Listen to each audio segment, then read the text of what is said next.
Deer listeners, welcome to Kathonika. আজ আপনি শুনছেন বিশ্বখ্যাত বিবর্তনবাদী বিজ্ঞানী, যুক্তিবাদী চিন্তাবিদ এবং লেখক রিচার্ড ডকিন্সের লেখা একটি অসাধারণ বই, the greatest show on earth, the evidence for evolution. আপনি কি কখনো ভেবেছেন আমরা কেন আসি এই পৃথিবীতে? কিভাবে একক কোষ থেকে কোটি প্রজাতির এই বিশাল জীবজগৎ তৈরি হলো? আর সত্যি কি সব কিছু কোনো নকশা করা পরিকল্পনার ফল, নাকি প্রকৃতি নিজেই এই বিস্ময় সৃষ্টি করেছে? এই বই সেই প্রশ্নগুলোর উত্তর খুঁজে দেয়, একটি এমন উত্তরের মাধ্যমে যা অলৌকিক নয়, বরং বাস্তব, প্রমাণভিত্তিক এবং অসাধারণ সুন্দর। রিচার্ড ডকিন্স বলেন, evolution is the greatest show on earth, the only truly magnificent story ever told. অর্থাৎ বিবর্তন হল পৃথিবীর সবচেয়ে মহান প্রদর্শনী, যা প্রতিদিন আমাদের চারিপাশে ঘটছে, প্রকৃতির মঞ্চে, প্রতিটি জীবের ভেতরে। এই বইতে তিনি আমাদের নিয়ে যান এক অসাধারণ যাত্রায়, যেখানে আমরা দেখব কিভাবে প্রাণীরা সময়ের সঙ্গে বদলেছে, কিভাবে পৃথিবীর জীবাশ্ম, ডিএনএ আর ভূতত্ত্ব একসাথে প্রমাণ দেয় বিবর্তনের, আর কিভাবে ইভলিউশন শুধু বিজ্ঞান নয়, বরং এক চেতনার মহাগল্প। এই বইয়ের প্রতিটি অধ্যায় এক একটি দৃশ্য, যেখানে বিজ্ঞান দেখায় এমন জাদু যা কল্পনাকেও হার মানায়। কুকুর, গরু, বাঁধাকপি সবাই এক অভিন্ন উৎস থেকে এসেছে।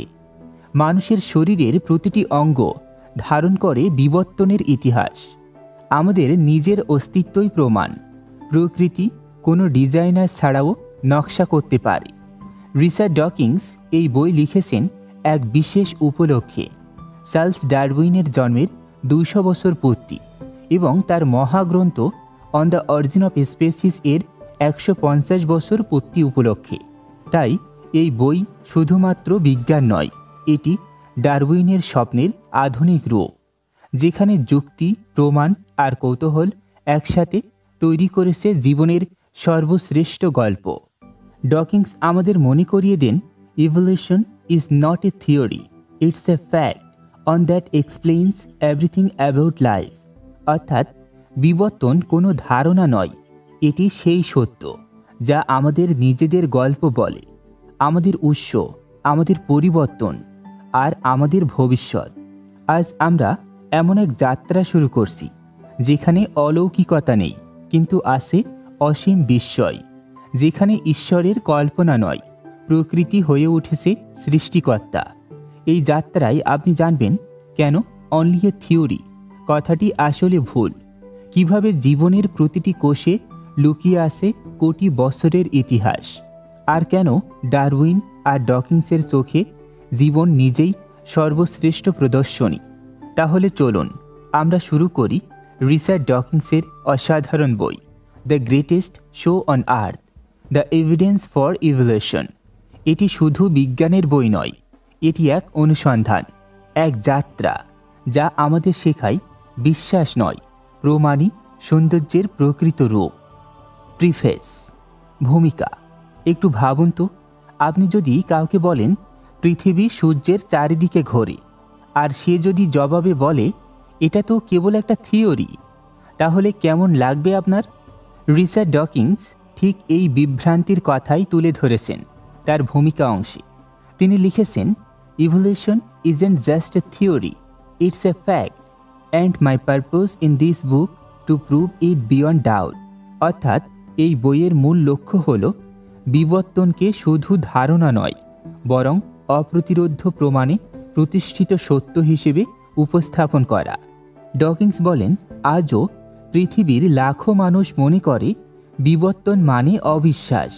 তারা ভাবে, যদি আমি ঈশ্বরে বিশ্বাস করি তাহলে বিবর্তন মেনে নিতে পারি না। কিন্তু বিজ্ঞান এখানে কোনো বিশ্বাস চায় না, বিজ্ঞান চায় শুধু প্রমাণ। আর সেই প্রমাণই ডকিন্স এখানে পেশ করেছেন, একটি কোর্টরুমের মতো, যেখানে প্রতিটি অধ্যায় হলো সাক্ষ্য, প্রতিটি তথ্য হলো দলিল। তিনি এই বই উৎসর্গ করেছেন সেই সব মানুষদের জন্য যারা নিজেদের চোখে পৃথিবীকে দেখতে চান, যারা অন্ধ বিশ্বাস নয়, যুক্তির আলো খোঁজেন। তিনি লিখেছেন, the evidence for evolution is overwhelming, yet millions deny it, not because of ignorance but because of tradition and indoctrination. অর্থাৎ বিবর্তনের প্রমাণ এত প্রবল যে তা অস্বীকার করা যায় না, তবু মানুষ তা অস্বীকার করে, অজ্ঞতার কারণে নয়, বরং তাদের বিশ্বাসের দেয়াল অনেক পুরু। ডকিন্স এখানে সরাসরি কাউকে আক্রমণ করেননি, তিনি কেবল পাঠককে চিন্তা করতে আমন্ত্রণ জানিয়েছেন। তিনি বলেছেন, আমি চাই আপনি নিজেই বিচার করুন, আমি শুধু প্রমাণগুলো সামনে রাখছি। এই বই তার যুক্তির নাট্যমঞ্চ, যেখানে তিনি একে একে হাজির করবেন প্রকৃতির সাক্ষীদের, জীবাশ্ম, জিন, জীববিদ্যা, ভৌগোলিক প্রমাণ আর আধুনিক বিজ্ঞান। ডকিন্স লিখেছেন, if you don't believe in evolution you might as well deny that history ever happen. অর্থাৎ বিবর্তন অস্বীকার করা মানে ইতিহাস অস্বীকার করা, কারণ পৃথিবীর প্রতিটি জীব, প্রতিটি প্রজাতি হল সেই ইতিহাসের জীবন্ত দলিল। ডারউইনস লেগেসি ভূমিকার শেষে ডকিন্স সম্মান জানান চার্লস ডারউইনকে, যিনি প্রথমবারের মতো পৃথিবীকে শেখালেন জীবন কোনো পরিকল্পিত সৃষ্টি নয়, বরং একটি ধীর, সুন্দর এবং অন্ধ প্রক্রিয়ার ফল। ডকিন্স লিখেছেন, this book is my tribute to Darwin's legacy, to defend the greatest idea over two ochre the human mind. অর্থাৎ এটি সেই মহান ধারণার পক্ষে যুক্তি, যা মানুষকে ঈশ্বরের ভয় থেকে মুক্ত করে প্রকৃতির সৌন্দর্য উপলব্ধি করতে শিখিয়েছে। ভূমিকা শেষে ডকিন্স এক গভীর প্রতিশ্রুতি দেন, এই বই আপনাকে কিছু বিশ্বাস শেখাবে না, বরং এমন প্রমাণ দেখাবে যার সামনে বিশ্বাস অপ্রয়োজনীয় হয়ে পড়ে। এবং যখন আপনি পুরো বইটি শুনে শেষ করবেন, তখন আপনি হয়তো বুঝবেন জীবনকে ভালোবাসার সবচেয়ে বড় কারণ ঈশ্বর নয়, প্রকৃতি নিজেই। এভাবে শুরু হয় দ্য গ্রেটেস্ট শো অন আর্থ, একটি বই যা শুধু বিজ্ঞান নয়, বরং মুক্ত চিন্তার ঘোষণা। তাহলে চলুন আমরা এগিয়ে যাই বইয়ের প্রথম অধ্যায়ে, যেখানে ডকিন্স দেখাবেন কেন থিওরি শব্দটি ভুল বোঝা হয়েছে আর কিভাবে বিবর্তন কেবল তত্ত্ব নয়, বরং পৃথিবীর সবচেয়ে প্রমাণিত সত্য। Chapter 1, only a theory. একটু ভাবুন তো, আপনি যদি বলেন পৃথিবী সূর্যের চারিদিকে ঘোরে, আর কেউ যদি জবাবে বলে ওটা তো কেবল একটা থিওরি, তাহলে কি আপনি অবাক হবেন না? ঠিক এই ভুল ধারণাই আজও মানুষ করে যখন বলে বিবর্তন তো কেবল একটা থিওরি। রিচার্ড ডকিন্স এই অধ্যায়ের শুরুতেই আমাদের চোখ খুলে দেন এই শব্দটির আসল অর্থ বুঝিয়ে। তিনি বলেন, বিজ্ঞানী যখন থিওরি বলেন তখন সেটা কোনো আন্দাজ নয়, বরং শত শত প্রমাণ, পর্যবেক্ষণ এবং পরীক্ষার উপর দাঁড়ানো একটি পরিপূর্ণ ব্যাখ্যা। উদাহরণ হিসেবে তিনি বলেন, গ্র্যাভিটি কেবল একটি theory, germ theory of disease কেবল একটি থিওরি, রিলেটিভিটি কেবল একটি থিওরি। কিন্তু এগুলো কি কেউ অস্বীকার করে? না। তাহলে কেন কেবল ইভলিউশন থিওরি নিয়ে এত বিতর্ক? কারণ ডকিন্স বলেন, মানুষের মনে থিওরি শব্দের দুটি অর্থ আছে, একটি হলো বিজ্ঞানের অর্থ, অন্যটি হলো দৈনন্দিন কথার অর্থ। এবং এই ভ্রান্তি ধর্মীয় ও বৈজ্ঞানিক বিতর্কের মূল উৎস। ডকিন্স বলেন, বিবর্তন শুধু ধারণা নয়, এটি পৃথিবীর জীবনের ইতিহাসের সাক্ষ্য। যেমন ভূতত্ত্ব বলে পৃথিবীর বয়স কোটি কোটি বছর, তেমনি বিবর্তন বলে তুমি, আমি এবং এই পৃথিবীর প্রতিটি জীব একটি দীর্ঘ ও অবিশ্বাস্য যাত্রার ফল। তিনি বলেন, it is no longer possible for any educated person to doubt that evolution is a fact. অর্থাৎ একজন শিক্ষিত মানুষ আজ আর বিবর্তন অস্বীকার করতে পারে না, যদি সে প্রমাণের দিকে তাকায়। এবার তিনি আমাদের সামনে তুলে ধরেন একটি চিত্র।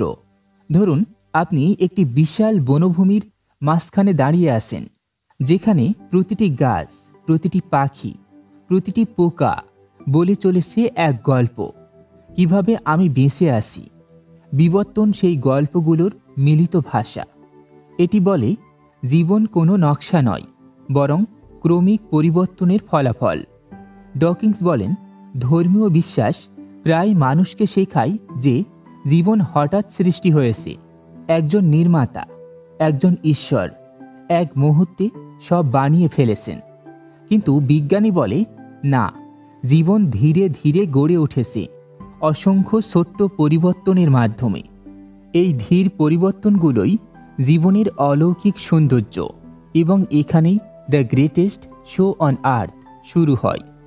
তিনি একটি প্রশ্ন করেন, if evolution is not true, then what explains the diversity of life? যদি বিবর্তন সত্য না হয়, তাহলে আমরা কিভাবে ব্যাখ্যা করব একটি কোষ থেকে মানুষের মতো জটিল জীবের আগমন? ডকিন্স বলেন যারা বলে বিবর্তন মিথ্যা, তারা কখনো তার প্রমাণ নিয়ে বসে দেখে না। তারা শুধু শুনে এসেছে এটা ধর্মবিরোধী। কিন্তু প্রকৃতির বইয়ে এমন কোনো পৃষ্ঠা নেই যেখানে লেখা আছে ফেইথ ফার্স্ট, এভিডেন্স লেটার। বিজ্ঞান চাই প্রথমে প্রমাণ, পরে সিদ্ধান্ত। ডকিন্স এই অধ্যায়ে যে তুলনাটি দিয়েছেন তা সত্যি অনুপ্রেরণামূলক। তিনি বলেন যদি কেউ বলে আমি বিশ্বাস করি না মাউন্ট এভারেস্ট আছে, কারণ আমি নিজে দেখিনি, তাহলে কি আমরা তাকে গুরুত্ব দিই? না, কারণ প্রমাণ তার বাইরে গিয়েও স্পষ্টভাবে উপস্থিত। ঠিক তেমনি বিবর্তনের প্রমাণও আমাদের চারিপাশে, জীববিজ্ঞানে, ডিএনএতে আর জীবাশ্মের প্রতিটি স্তরে খোদাই করা আছে। এই অধ্যায়ের শেষে ডকিন্স বলেন evolution is not just a theory, it's the greatest fact of biology and the most beautiful story ever told. অর্থাৎ বিবর্তন কোনো ঠান্ডা বৈজ্ঞানিক ধারণা নয়, এটি জীবনের সৌন্দর্যের গল্প, যেখানে প্রকৃতি নিজেই শিল্পী আর সময় হল তুলির আঁচড়। এই অধ্যায়ের মূল বার্তা স্পষ্ট, বিজ্ঞান কোনো বিশ্বাস নয়, এটি প্রমাণের ভাষা। তত্ত্ব মানে সন্দেহ নয়, বরং সুনির্দিষ্ট ব্যাখ্যা। এবং বিবর্তন মানে আমরা সবাই একই জীবনের পরিবারের অংশ। এখন চলুন আমরা এগিয়ে যাই বইয়ের পরবর্তী অধ্যায়ে, যেখানে ডকিন্স দেখাবেন প্রাকৃতিক নির্বাচনের আসল জাদুটা কিভাবে কাজ করে, আর মানুষ কিভাবে নিজেই কৃত্রিম নির্বাচন করে একটি নতুন প্রজাতির জন্ম দিতে পারে। Chapter 2, dogs, cows and ক্যাবেজেস। আপনি কি কখনো ভেবেছেন কুকুরের এত রকম জাত হলো কিভাবে? গরু, ঘোড়া, ছাগল, এদের মধ্যে এত বৈচিত্র্যের উৎস কোথায়? আর বাঁধাকপি, ফুলকপি, ব্রকলি, এরা কি সত্যি আলাদা উদ্ভিদ?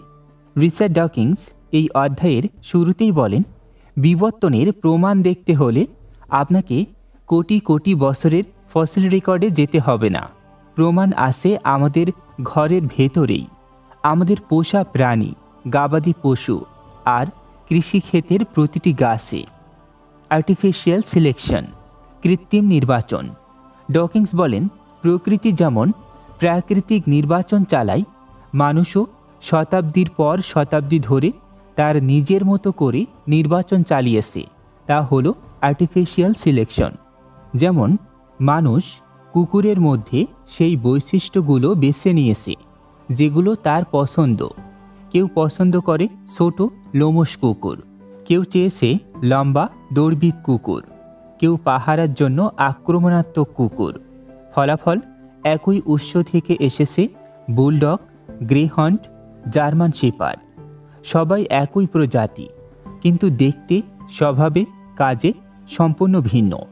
ডকিন্স এখানে বলেন if you want to see evolution in action, just look at a dog show. অর্থাৎ একটি ডগ শো হল মিনিয়েচার ইভলিউশন এক্সিবিশন, যেখানে আমরা দেখতে পাই কেবল কয়েকশো বছরের মধ্যে নির্বাচনের মাধ্যমে মানুষ কিভাবে প্রকৃতির নিয়ম অনুকরণ করে সম্পূর্ণ নতুন বৈচিত্র্য করতে পারে। গাছপালার উদাহরণ।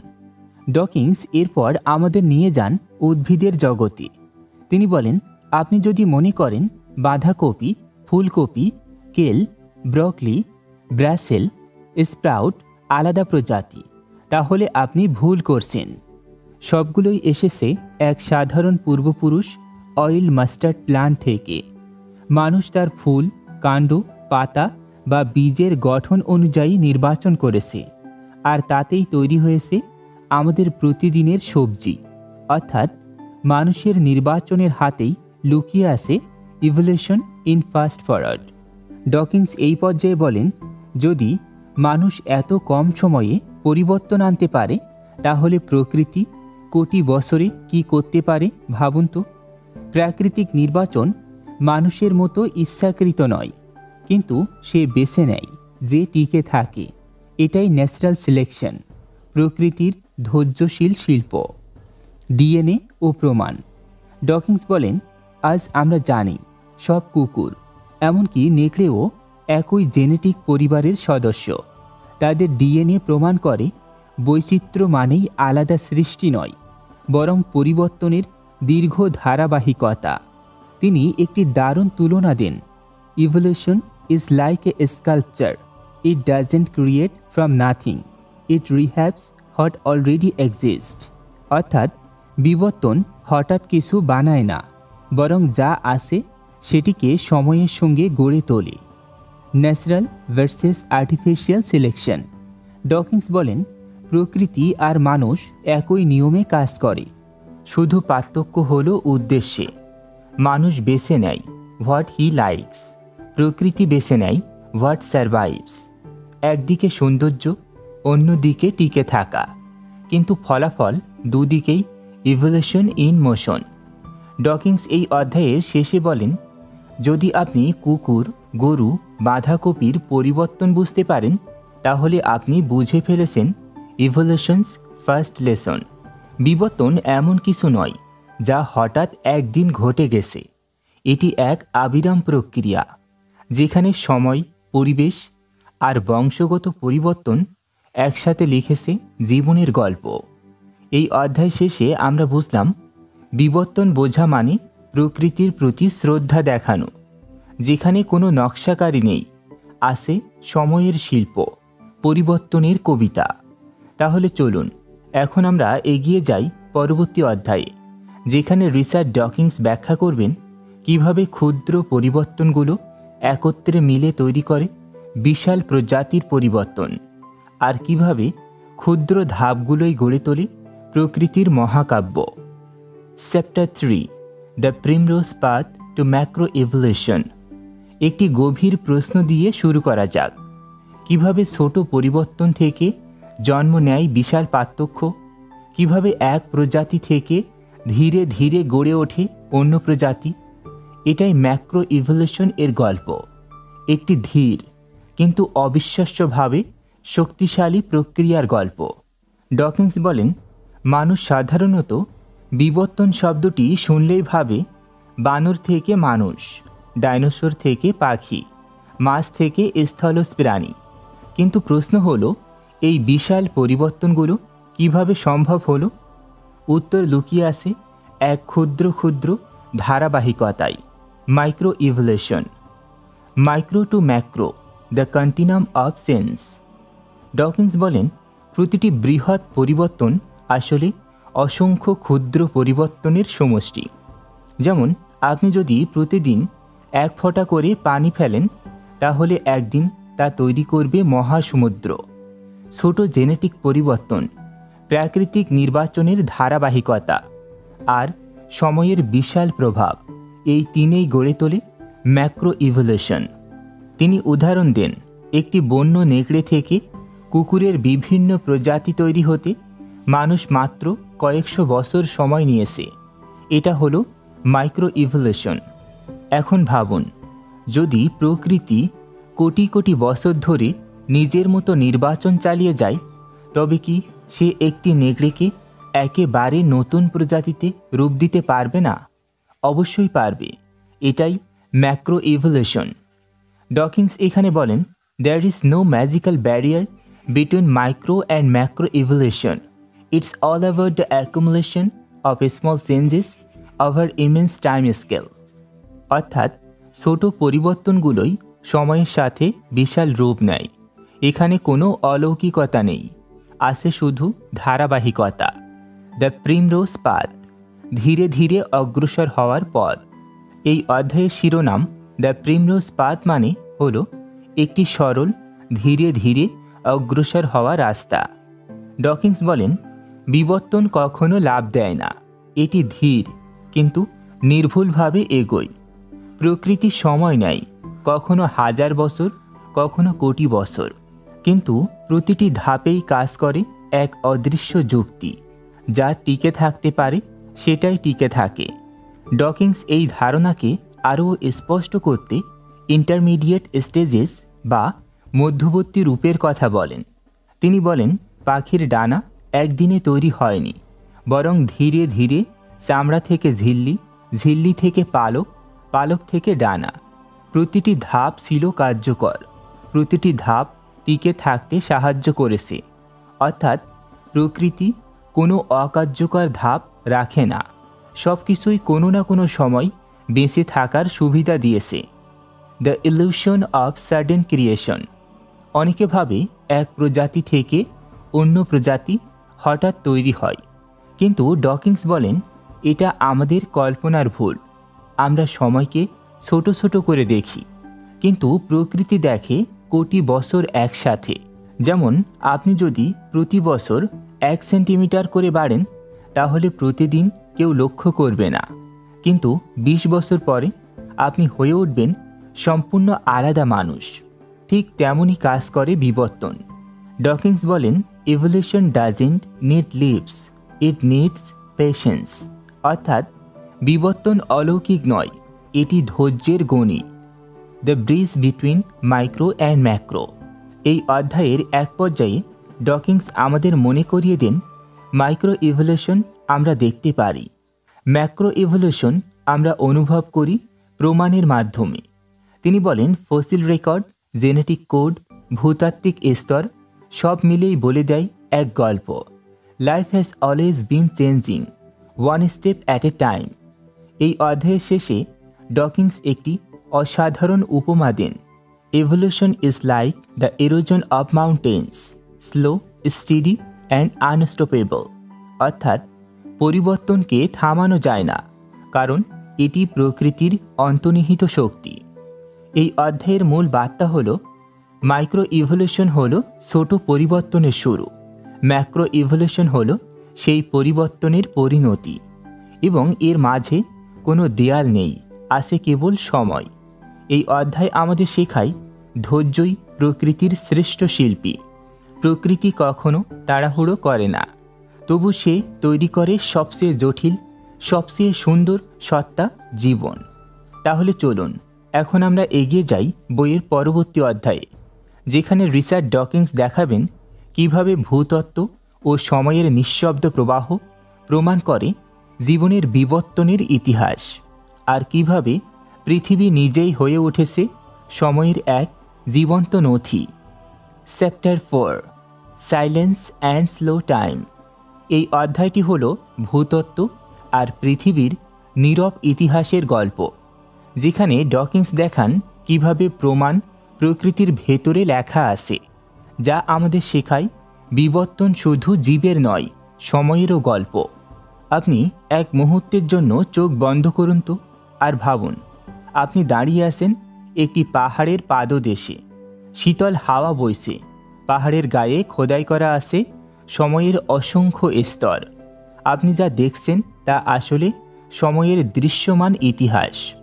সাইলেন্স অ্যান্ড স্লো টাইম, এই শিরোনামেই লুকিয়ে আছে এই অধ্যায়ের সৌন্দর্য।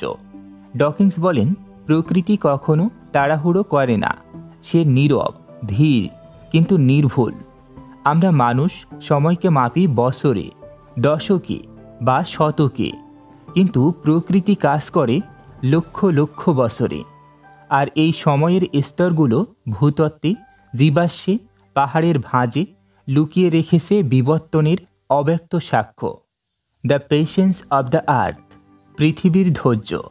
ডকিন্স আমাদের মনে করিয়ে দেন, পৃথিবী প্রায় 4.5 বিলিয়ন বছর পুরনো।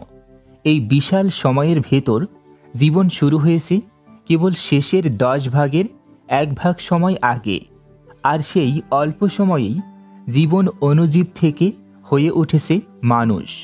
বিবর্তনের এক বিশাল গল্পের পরিণতি।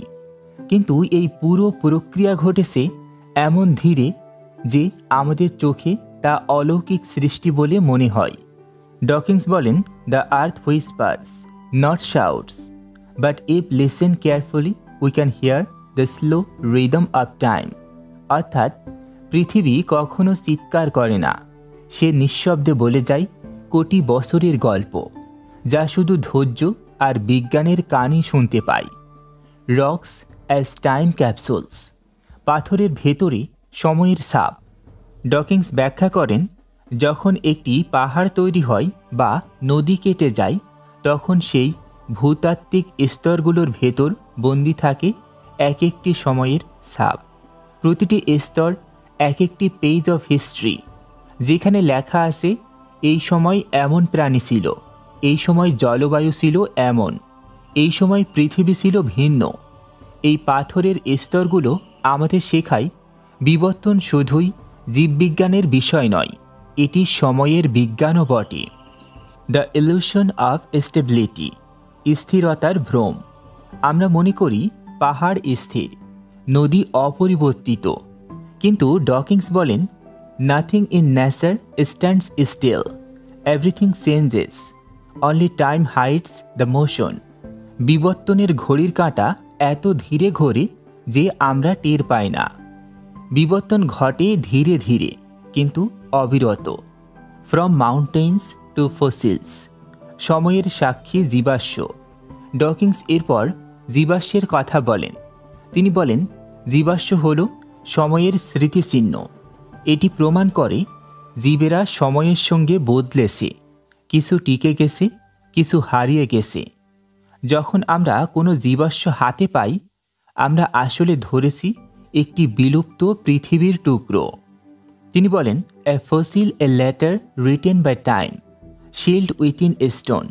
অর্থাৎ প্রতিটি জীবাশ্ম সময়ের হাতে লেখা এক চিঠি, যা খুলে দিলে দেখা যায় জীবন কিভাবে বদলেছে। The great time illusion.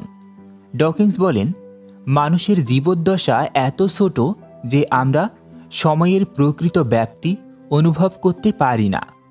আমরা 80 বা 100 বছর বাঁচি আর ভাবি পৃথিবীও হয়তো এমন স্থির, কিন্তু প্রকৃতি তার পরিবর্তন মাপে মিলিয়ন বছরে। তিনি বলেন, our lifetime is too brief to witness evolution directly, but the earth itself is the long witness. It remembers everything. অর্থাৎ আমরা যা দেখি না, পৃথিবী তা সংরক্ষণ করে রেখেছে তার স্তরে, তার স্মৃতিতে। Silence and time as teachers. Dawkins এখানে একটি দারুণ পর্যবেক্ষণ দেন। তিনি বলেন, সময় আর নীরবতা এই দুটোই প্রাকৃতিক শিক্ষক। নীরবতা শেখায় পর্যবেক্ষণ, সময় শেখায় পরিবর্তন।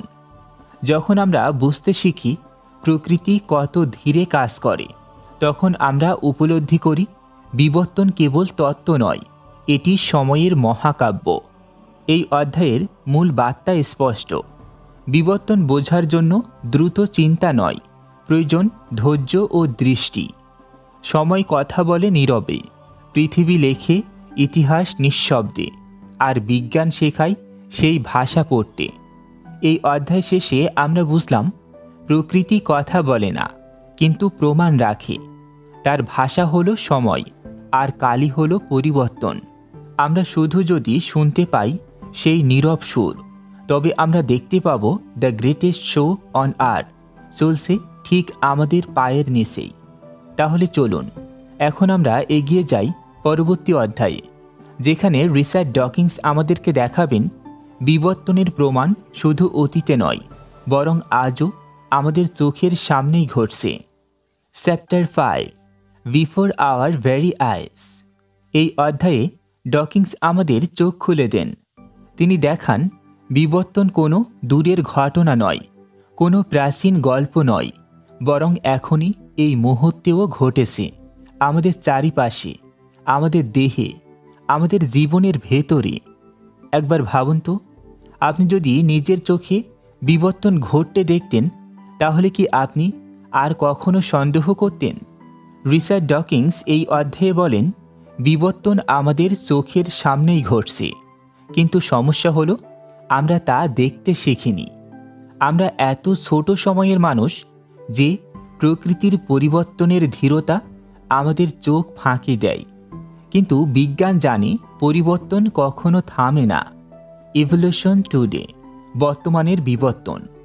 ডকিন্স উদাহরণ দেন ব্যাকটেরিয়া, ভাইরাস, কীটপতঙ্গ, এমনকি আমাদের নিজেদের ভেতরেও বিবর্তন প্রতিনিয়ত ঘটছে। যেমন ব্যাকটেরিয়া অ্যান্টিবায়োটিকের বিরুদ্ধে প্রতিরোধ গড়ে তোলে। একসময় যে ওষুধে তারা মারা যেত, আজ তারা সেই ওষুধকেও ঠেকিয়ে রাখে। এটাই বিবর্তন, জীবনের টিকে থাকার যুদ্ধ, যা কখনো থামে না। ডকিন্স বলেন, every time a bacterium survives an antibiotic, it is evolution happening in real time. অর্থাৎ যখনই একটি ব্যাকটেরিয়া কোনো ওষুধের আক্রমণ থেকে বেঁচে যায়, সেই মুহূর্তেই আমরা দেখছি বিবর্তন ঘটছে চোখের সামনে। চেঞ্জিং বিগস, চেঞ্জিং উইংস, দ্রুত অভিযোজন। ডকিন্স এরপর আমাদের নিয়ে যান পাখিদের দুনিয়ায়। গ্যালাপাগোস দ্বীপের সেই বিখ্যাত ডারউইনস ফিঞ্চ পাখি, যাদের ঠোঁটের আকৃতি কয়েক বছরের মধ্যেই বদলে যায় পরিবেশের খাদ্য অভাব বা জলবায়ু পরিবর্তনের কারণে। যখন শুষ্ক মৌসুমে বড় বীজ পাওয়া যায় তখন বড় ঠোঁটালা পাখিরা টিকে থাকে, আর যখন বৃষ্টি বাড়ে ও ছোট বীজ বেশি হয় তখন ছোট ঠোঁটওয়ালা পাখিরা বাড়ে সংখ্যায়। এই পরিবর্তন কেবল প্রজাতির নয়, এটি সময়ের সাড়া। প্রকৃতি নিজেই নির্বাচন করেছে, যে টিকে থাকতে পারবে তাকেই সামনে রাখছে। Dogs breeding, moth and man, বিবর্তনের প্রতিচ্ছবি। ডকিন্স বলেন, যেমন মানুষ কুকুর বা গরুর জাত বেছে তৈরি করেছে, প্রকৃতি নিজেও তা করেছে তার নিজের নিয়মে। ইংল্যান্ডের এক সময়কার বিখ্যাত উদাহরণ পেপার্ড মথস।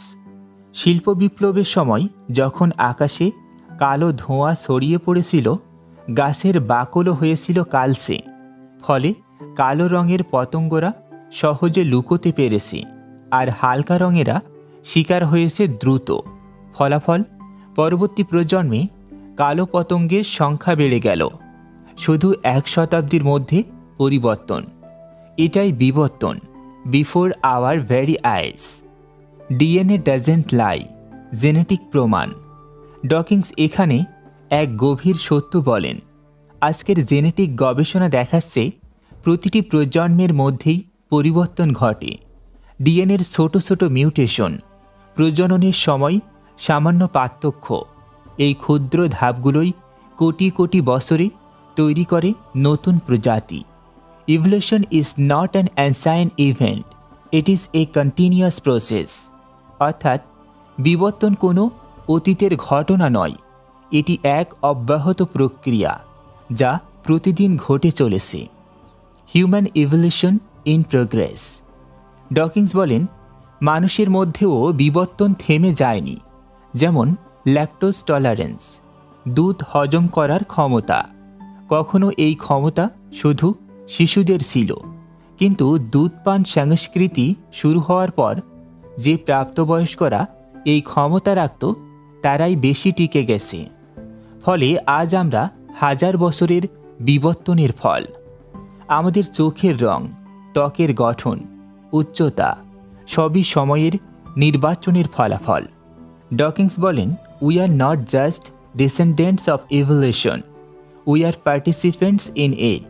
অর্থাৎ আমরা শুধু বিবর্তনের উত্তরাধিকারী নই, আমরাই তার অংশ। আমাদের শরীর, রোগ প্রতিরোধ, এমনকি চিন্তা শক্তিও বিবর্তনের পথে হাঁটছে। The miracle of a small change. Dawkins এই অধ্যায়ের শেষে বলেন, if you want to see evolution, don't look at fossils, look at life itself. প্রতিটি জীবন্ত কোষ, প্রতিটি নতুন প্রজন্ম, প্রতিটি ছোট পরিবর্তন সবই বিবর্তনের নীরব প্রমাণ। প্রকৃতি এখনও কাজ করছে নিরবিচ্ছিন্নভাবে। বিবর্তন অতীতের কোনো গল্প নয়, এটি বর্তমানে ঘটেছে প্রতিটি শ্বাসে।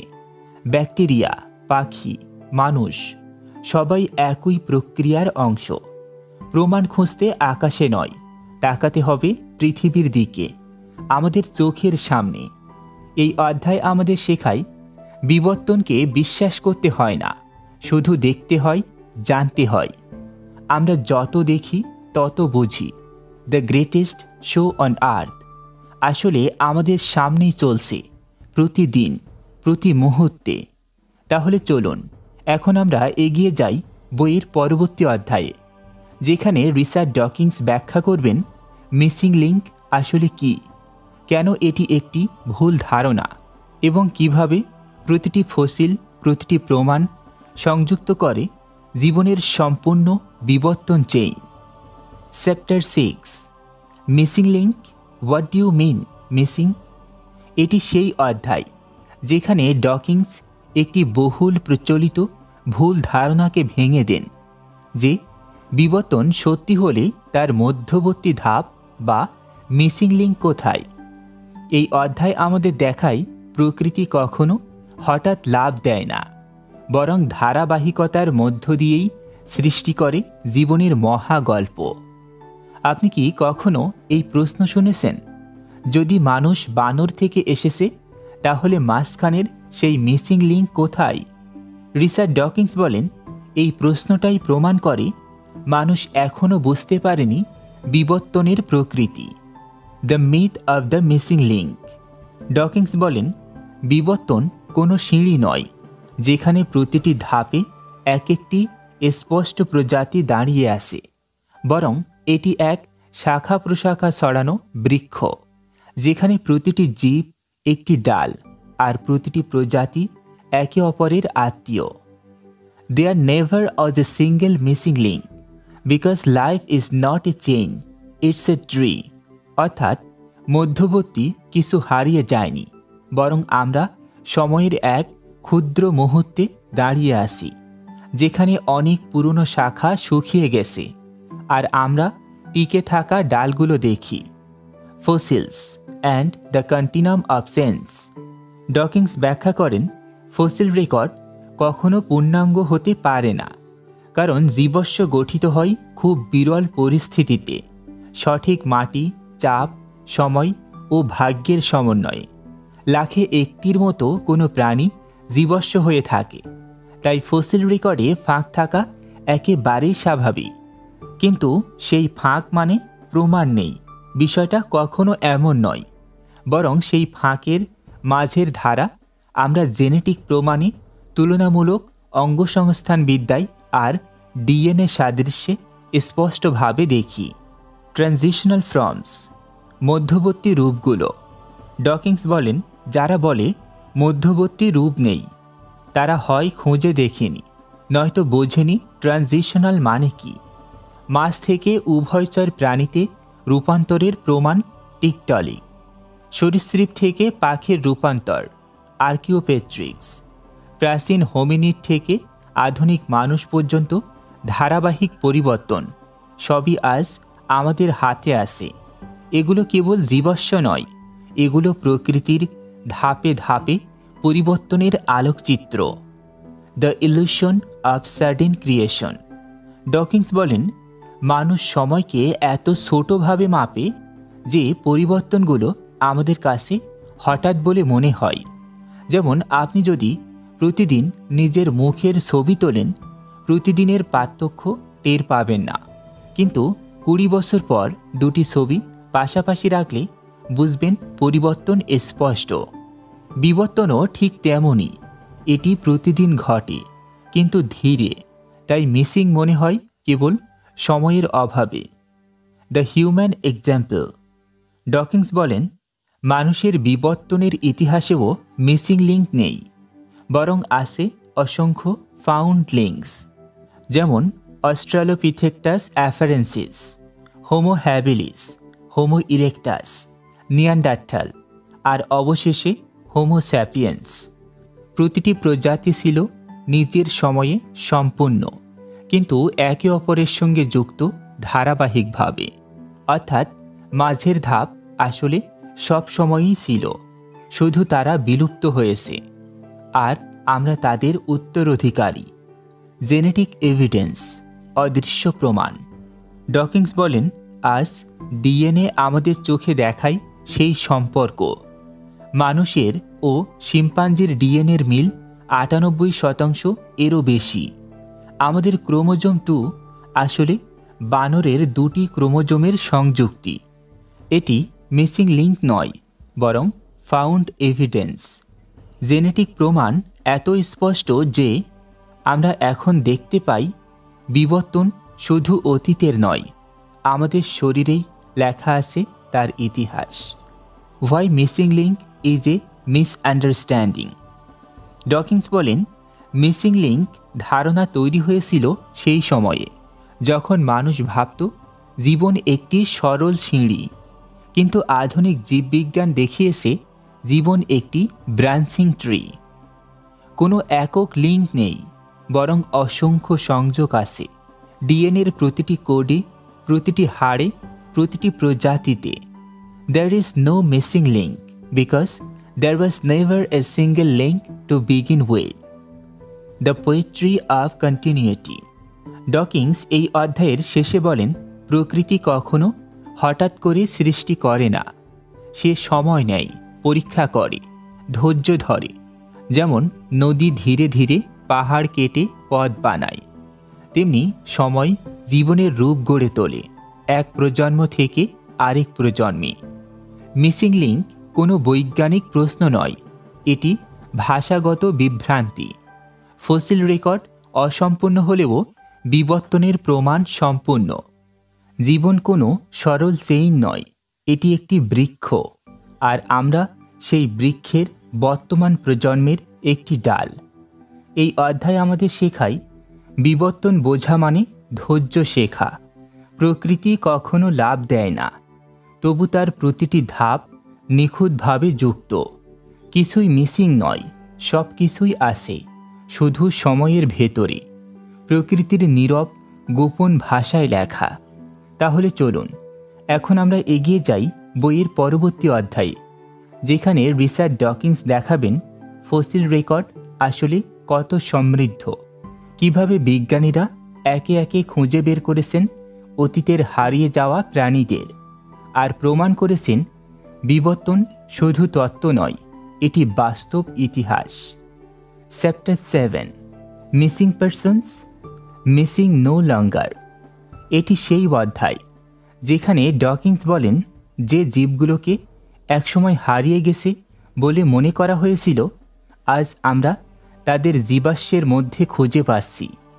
এই অধ্যায় প্রমাণ করে বিবর্তনের ইতিহাস কোনো রহস্য নয়, এটি এক খোলা বই, শুধু পড়তে জানতে হয়। একটা সময় মানুষ বলতো বিবর্তন সত্যি হলে তার প্রমাণ কোথায়, কোথায় সেই হারিয়ে যাওয়া জীবগুলো? রিচার্ড ডকিন্স এই অধ্যায়ে সেই প্রশ্নের উত্তর দেন একেবারে প্রমাণ হাতে। তিনি বলেন, প্রকৃতি কোনো প্রমাণ লুকিয়ে রাখে না, বরং প্রমাণ ছড়িয়ে রেখেছে পৃথিবীর প্রতিটি স্তরে, মাটির নিচে, পাহাড়ের পাথরে, জীবাশ্মের কণায়।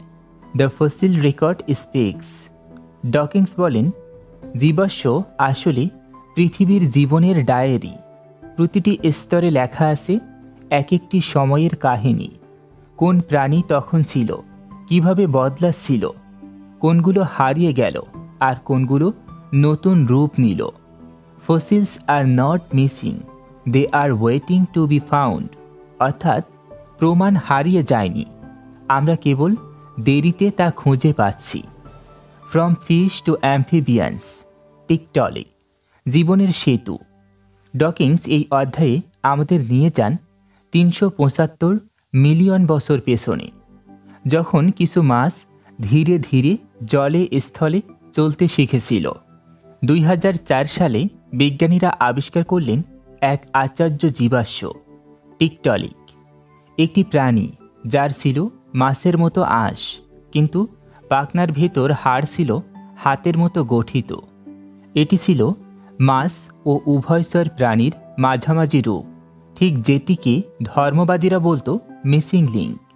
কিন্তু এখন সে মিসিং নয়, সে আমাদের সামনে, আমাদের বুক থেকে উঠে এসেছে। রেপটাইল টু বার্ড, আর্কিওপেট্রিক্স, উড়ানের সূচনা। এরপর ডকিন্স বলেন, যখন সরীসৃপ থেকে পাখিতে রূপান্তর হচ্ছিল, প্রকৃতি তৈরি করেছিল এক অবিশ্বাস্য সৃষ্টিকে, আর্কিওপেট্রিক্স। এটির ছিল পাখির মতো পালক, কিন্তু সরীসৃপের মতো দাঁত ও লেজের হাড়। এটি প্রমাণ করে উড়ানের রূপও এসেছে বিবর্তনের মাধ্যমে, কোনো হঠাৎ নকশা নয়। ডকিন্স বলেন, Archaeopteryx silences the claim that birds appeared suddenly, অর্থাৎ এই এক জীবাশ্মই যথেষ্ট দেখানোর জন্য প্রকৃতি হঠাৎ কিছু তৈরি করে না, সে ধীরে ধীরে যুক্তি দিয়ে গড়ে তোলে নতুন রূপ। Whales, horses and humans, evolution's family album. Dawkins এরপর দেখান কিভাবে তিমি, যাকে আমরা আজ সম্পূর্ণ জলজ প্রাণী হিসেবে দেখি, একসময় ছিল স্থলচর স্তন্যপায়ী। পাকিসেটাস ও অ্যাম্বুলোসেটাস নামের ফসিলগুলো প্রমাণ দেয় তিমির পূর্বপুরুষরা হাঁটতে পারত। তাদের কানের হাড়, দাঁতের গঠন, এমনকি পায়ের হাড়ে এখনও সেই ইতিহাস লেখা আছে। ঠিক তেমনি হোয়াটস ইভলিউশন এর রেকর্ডও আমাদের হাতে। ছোট আকারের ইওহিপ্পাস থেকে শুরু করে আধুনিক ঘোড়ার একক খুরযুক্ত পা পর্যন্ত প্রতিটি ধাপে ফসিল পাওয়া গেছে। আর মানুষের ক্ষেত্রেও Australopithecus, Homo habilis, Homo erectus, Neanderthal সবগুলোই একে অপরের ধারাবাহিক রূপ, কিছুই মিসিং নয়। The pattern of discovery. Dawkins বলেন, প্রতিবার যখন বিজ্ঞানীরা নতুন জীবাশ্ম খুঁজে পান, তারা কোনো অলৌকিক সৃষ্টি নয়, বরং এক অপেক্ষামান উত্তর খুঁজে পান। Every fossil we find fills a gap, but also creates two smaller gaps, and that's how knowledge grows. অর্থাৎ প্রমাণ যত বাড়ে তত প্রশ্ন তৈরি হয়, আর ততই গভীর হয় আমাদের বোঝাপড়া। এটাই বিজ্ঞানের সৌন্দর্য, শেষ নেই, কিন্তু প্রতিটি ধাপ আলো ছড়ায়। Why so many fossils? Dawkins এখানে বলেন, ফসিল রেকর্ড অসম্পূর্ণ বলা ঠিক নয়, বরং এখন আমরা যে পরিমাণ জীবাশ্ম পেয়েছি তা বিবর্তনের ইতিহাসকে এক নিখুঁত গল্পে বুনে ফেলেছে। প্রতিটি যুগ, প্রতিটি প্রাণীর পরিবর্তনের ধারাবাহিকতা এখন আমাদের জানা।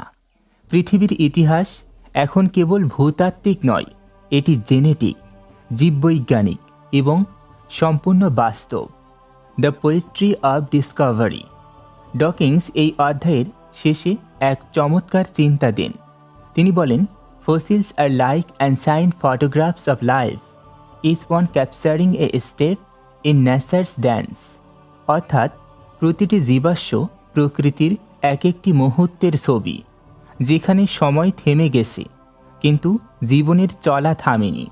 প্রকৃতি আমাদের শুধুই প্রমাণ দেয়নি, সে দিয়েছে এক মহাকাব্য, যেখানে প্রতিটি পাথর, প্রতিটি হাড় বলছে একটাই কথা, life changes and that's the beauty of it.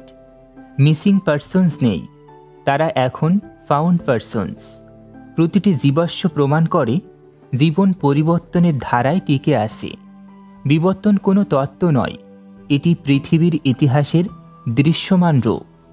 এই অধ্যায় আমাদের শেখায়, সত্য হারিয়ে যায় না, সে কেবল অপেক্ষা করে যতক্ষণ না কেউ তাকে খুঁজে পায়। প্রকৃতি কথা বলে না, কিন্তু প্রমাণ রেখে যায়, আর সেই প্রমাণই বলে দ্য গ্রেটেস্ট শো অন আর্থ চলছে কোটি বছর ধরে, এবং আমরা আজ তার সাক্ষী। তাহলে চলুন এখন আমরা এগিয়ে যাই বইটির পরবর্তী অধ্যায়ে, যেখানে রিচার্ড ডকিন্স দেখাবেন আমাদের নিজের শরীরের ভেতরেই লুকিয়ে আছে বিবর্তনের ইতিহাস। আমরা প্রত্যেকে একবার করে পুনরাবৃত্তি করি সেই মহাযাত্রা, জল থেকে স্থল, কোষ থেকে মানব। Chapter 8, you did it yourself in 9 months. এটি সেই অধ্যায় যেখানে ডকিংস আমাদের নিয়ে যান এক অভ্যন্তরীণ যাত্রায়, আমাদের নিজেদের শরীরের গভীরে, যেখানে প্রতিটি মানুষের জন্মই আসলে পুনরাবৃত্তি করে বিবর্তনের ইতিহাস। একটু ভাবুন তো, আপনি যখন জন্ম নিয়েছিলেন তখন মাত্র 9 মাসের ভেতর আপনি পার করেছেন কোটি বছরের বিবর্তনের পথ। রিচার্ড ডকিংস এই অধ্যায়ে বলেন, আমাদের ভ্রূণ আসলে সময়ের ক্ষুদ্র সংরক্ষণ। এটি পৃথিবীতে জীবনের দীর্ঘ ইতিহাসের এক সংক্ষিপ্ত পুনঃপ্রদর্শন। Each one of us is a walking museum of evolution. অর্থাৎ আমরা প্রত্যেকে এক জীবন্ত জাদুঘর, যার প্রতিটি অঙ্গ, প্রতিটি কোষে লেখা আছে বিবর্তনের গল্প। From one cell to a human being. জীবনের নাটক শুরু এক কোষ থেকে। সব কিছু শুরু হয় এক ক্ষুদ্র কোষ দিয়ে, একটি শুক্রাণু ও একটি ডিম্বাণুর মিলনে। এই কোষটি হল বিবর্তনের প্রথম অধ্যায়, যেখান থেকে একদিন উদ্ভব হয়েছিল প্রথম জীবের। তারপর ধীরে ধীরে সেই কোষ বিভাজিত হয়, গড়ে তোলে অঙ্গ, স্নায়ু, হাড়, চোখ, হৃদয়।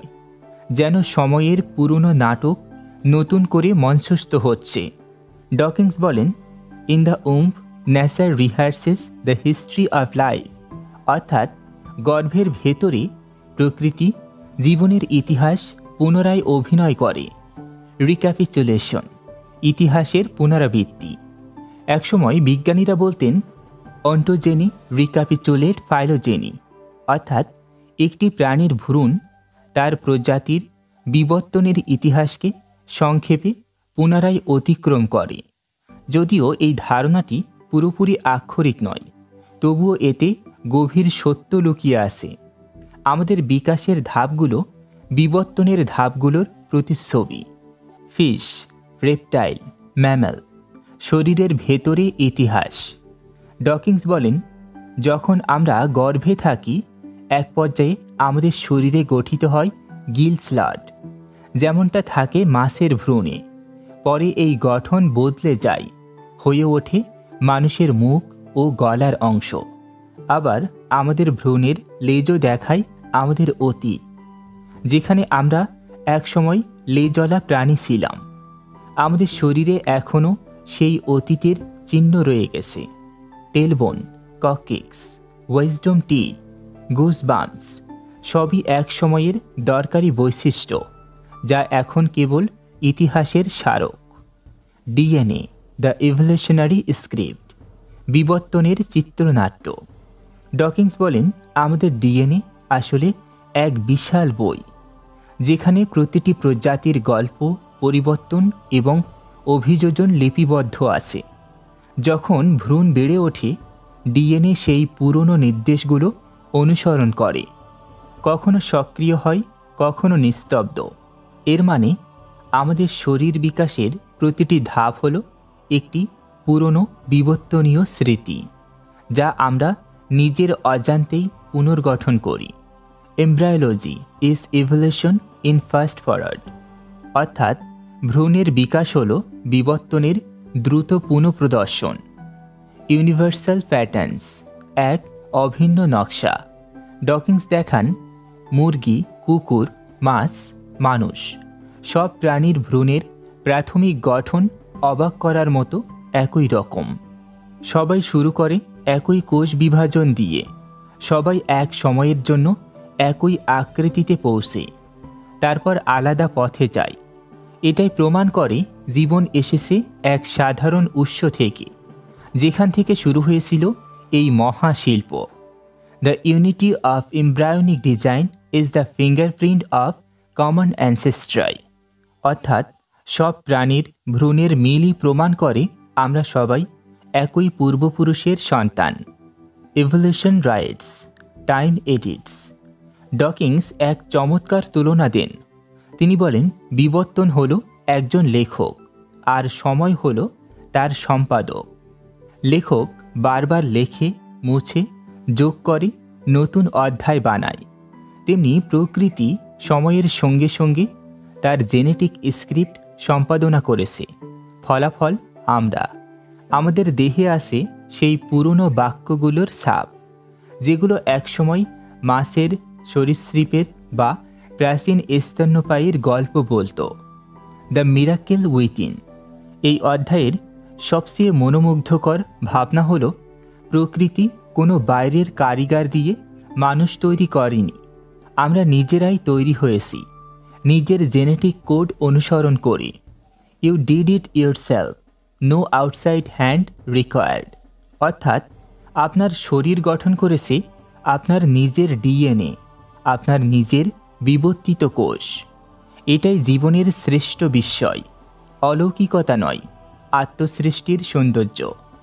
আমরা প্রত্যেকে নিজেদের শরীরের মধ্যে পুনরাবৃত্তি করি কোটি বছরের ইতিহাস। আমাদের প্রতিটি অঙ্গ, প্রতিটি কোষ বিবর্তনের সাক্ষ্য। জন্ম একটি জেনেটিক নাটক, যেখানে সময় নিজেই পরিচালক।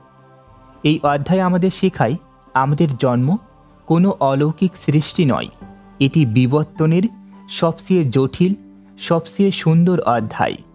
আমরা যখন পৃথিবীতে আসি তখন শুধু মানুষ জন্ম নেই না, জীবনের ইতিহাস আবার এক পুনরায় অভিনীত হয় মাত্র 9 মাসে। তাহলে চলুন এখন আমরা এগিয়ে যাই বইয়ের পরবর্তী অধ্যায়ে, যেখানে রিচার্ড ডকিন্স দেখাবেন কিভাবে পৃথিবীর মহাদেশগুলোর সঞ্চালন জীবনের বৈচিত্র্য তৈরি করেছে এবং কিভাবে ভূগোল নিজেই হয়ে উঠেছে বিবর্তনের পরিচালক। Chapter 9, the arc of the continents. এটি এমন এক অধ্যায় যেখানে ডকিন্স দেখান বিবর্তন শুধু জীববিজ্ঞানের বিষয় নয়, এটি পৃথিবীর ভূগোল, সময় এবং মহাদেশের ভ্রমণের গল্পও। প্রকৃতি শুধু জীবন গড়েনি, সে গড়েছে মরুভূমিও, যেখানে জীবনের এই মহা শো প্রদর্শিত হয়। একটু ভাবুন তো, আপনি যদি লক্ষ লক্ষ বছর আগে পৃথিবীর দিকে তাকাতে পারতেন, তাহলে আজকের মতো মহাদেশগুলো দেখতেন না।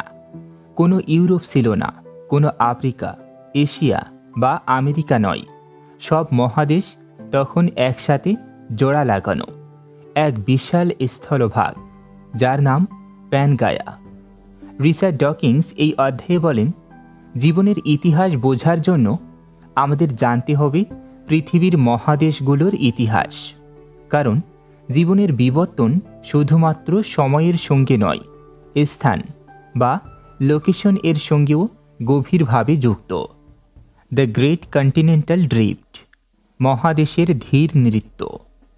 ডকিন্স বলেন, মহাদেশগুলো স্থির নয়, তারা ভাসে। হ্যাঁ, ধীরে, অতি ধীরে, প্রতি বছরে মাত্র কিছু সেন্টিমিটার করে। কিন্তু কোটি বছরের হিসাবে এই সেন্টিমিটারগুলোও তৈরি করে বিশাল ইতিহাস।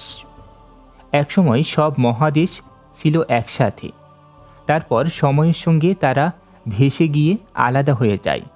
একটি মহাদেশ থেকে আরেকটি দূরে সরে যায়, আর তার সঙ্গে সরে যায় জীবনের প্রজাতিগুলোও।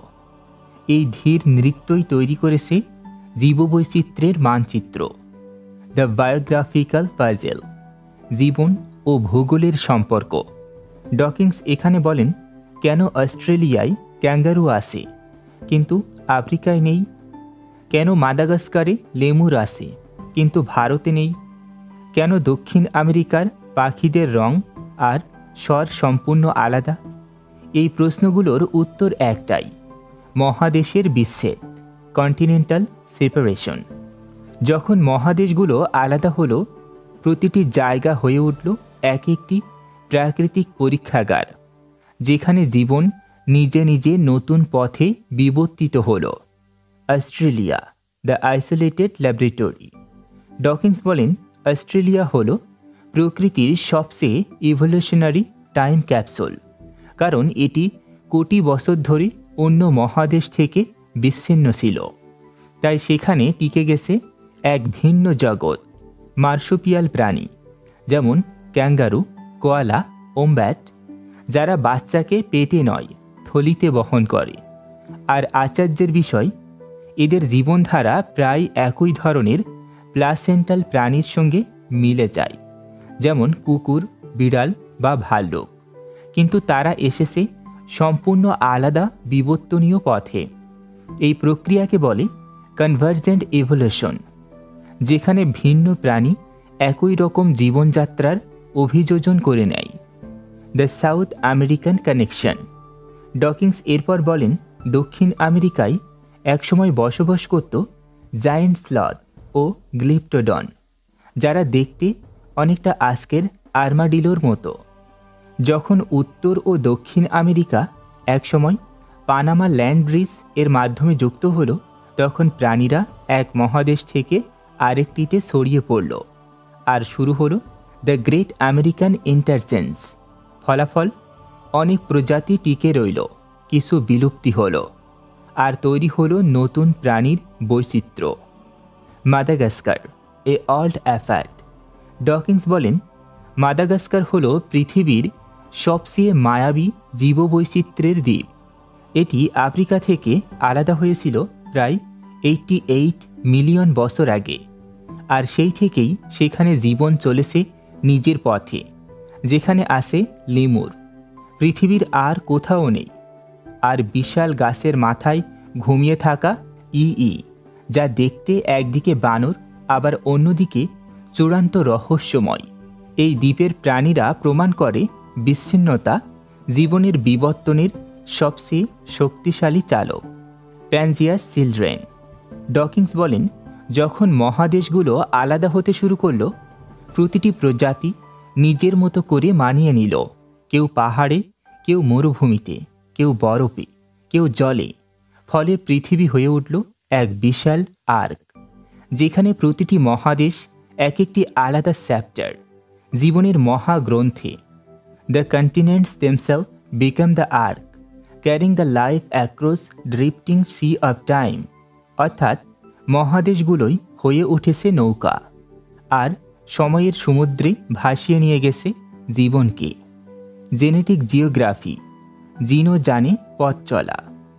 আজকের আধুনিক জেনেটিক গবেষণা দেখায় আফ্রিকার প্রাণীদের জিন দক্ষিণ আমেরিকার প্রাণীদের চেয়ে বেশি মিল আছে এশিয়ার প্রাণীদের সঙ্গে। মানুষের পূর্বপুরুষেরাও মহাদেশের গতিপথ অনুসারে ছড়িয়ে পড়েছে পৃথিবীতে। এইভাবে ভূগোল ও জেনেটিক প্রমাণ একসঙ্গে বলে দেয় জীবন ও পৃথিবীর ইতিহাস একই গল্পের দুই দিক। এই অধ্যায় আমাদের শেখায় বিবর্তন বোঝা মানে শুধু প্রাণীদের বোঝা নয়, বরং পৃথিবীর চলাচল বোঝা। প্রকৃতি কোনো এক জায়গায় দাঁড়িয়ে থাকেনি, সে চলেছে, সরে গেছে, বদলেছে, আর জীবনও তার সঙ্গে নেচেছে। Life evolves because earth itself is alive with motion. মহাদেশগুলো ভেসে বেরিয়েছে কোটি কোটি বছর ধরে, আর সেই ভাসমানতাই গড়ে তুলেছে নতুন জীবন। ভৌগোলিক বিচ্ছেদেই সৃষ্টি করেছে প্রাণীর বৈচিত্র্য। প্রতিটি দ্বীপ, প্রতিটি ভূখণ্ড বিবর্তনের পরীক্ষাগার। পৃথিবী নিজেই এক বিশাল আর্ক অফ লাইফ, যেখানে আমরা সবাই যাত্রী। এই অধ্যায় আমাদের মনে করিয়ে দেয় জীবন শুধু বেঁচে থাকার গল্প নয়, এটি পৃথিবীর গতিশীল হৃদয়ের গল্পও। প্রতিটি পাথর, প্রতিটি মহাদেশ বলে যায় একটাই কথা, we all drift together on this planet that never stand still.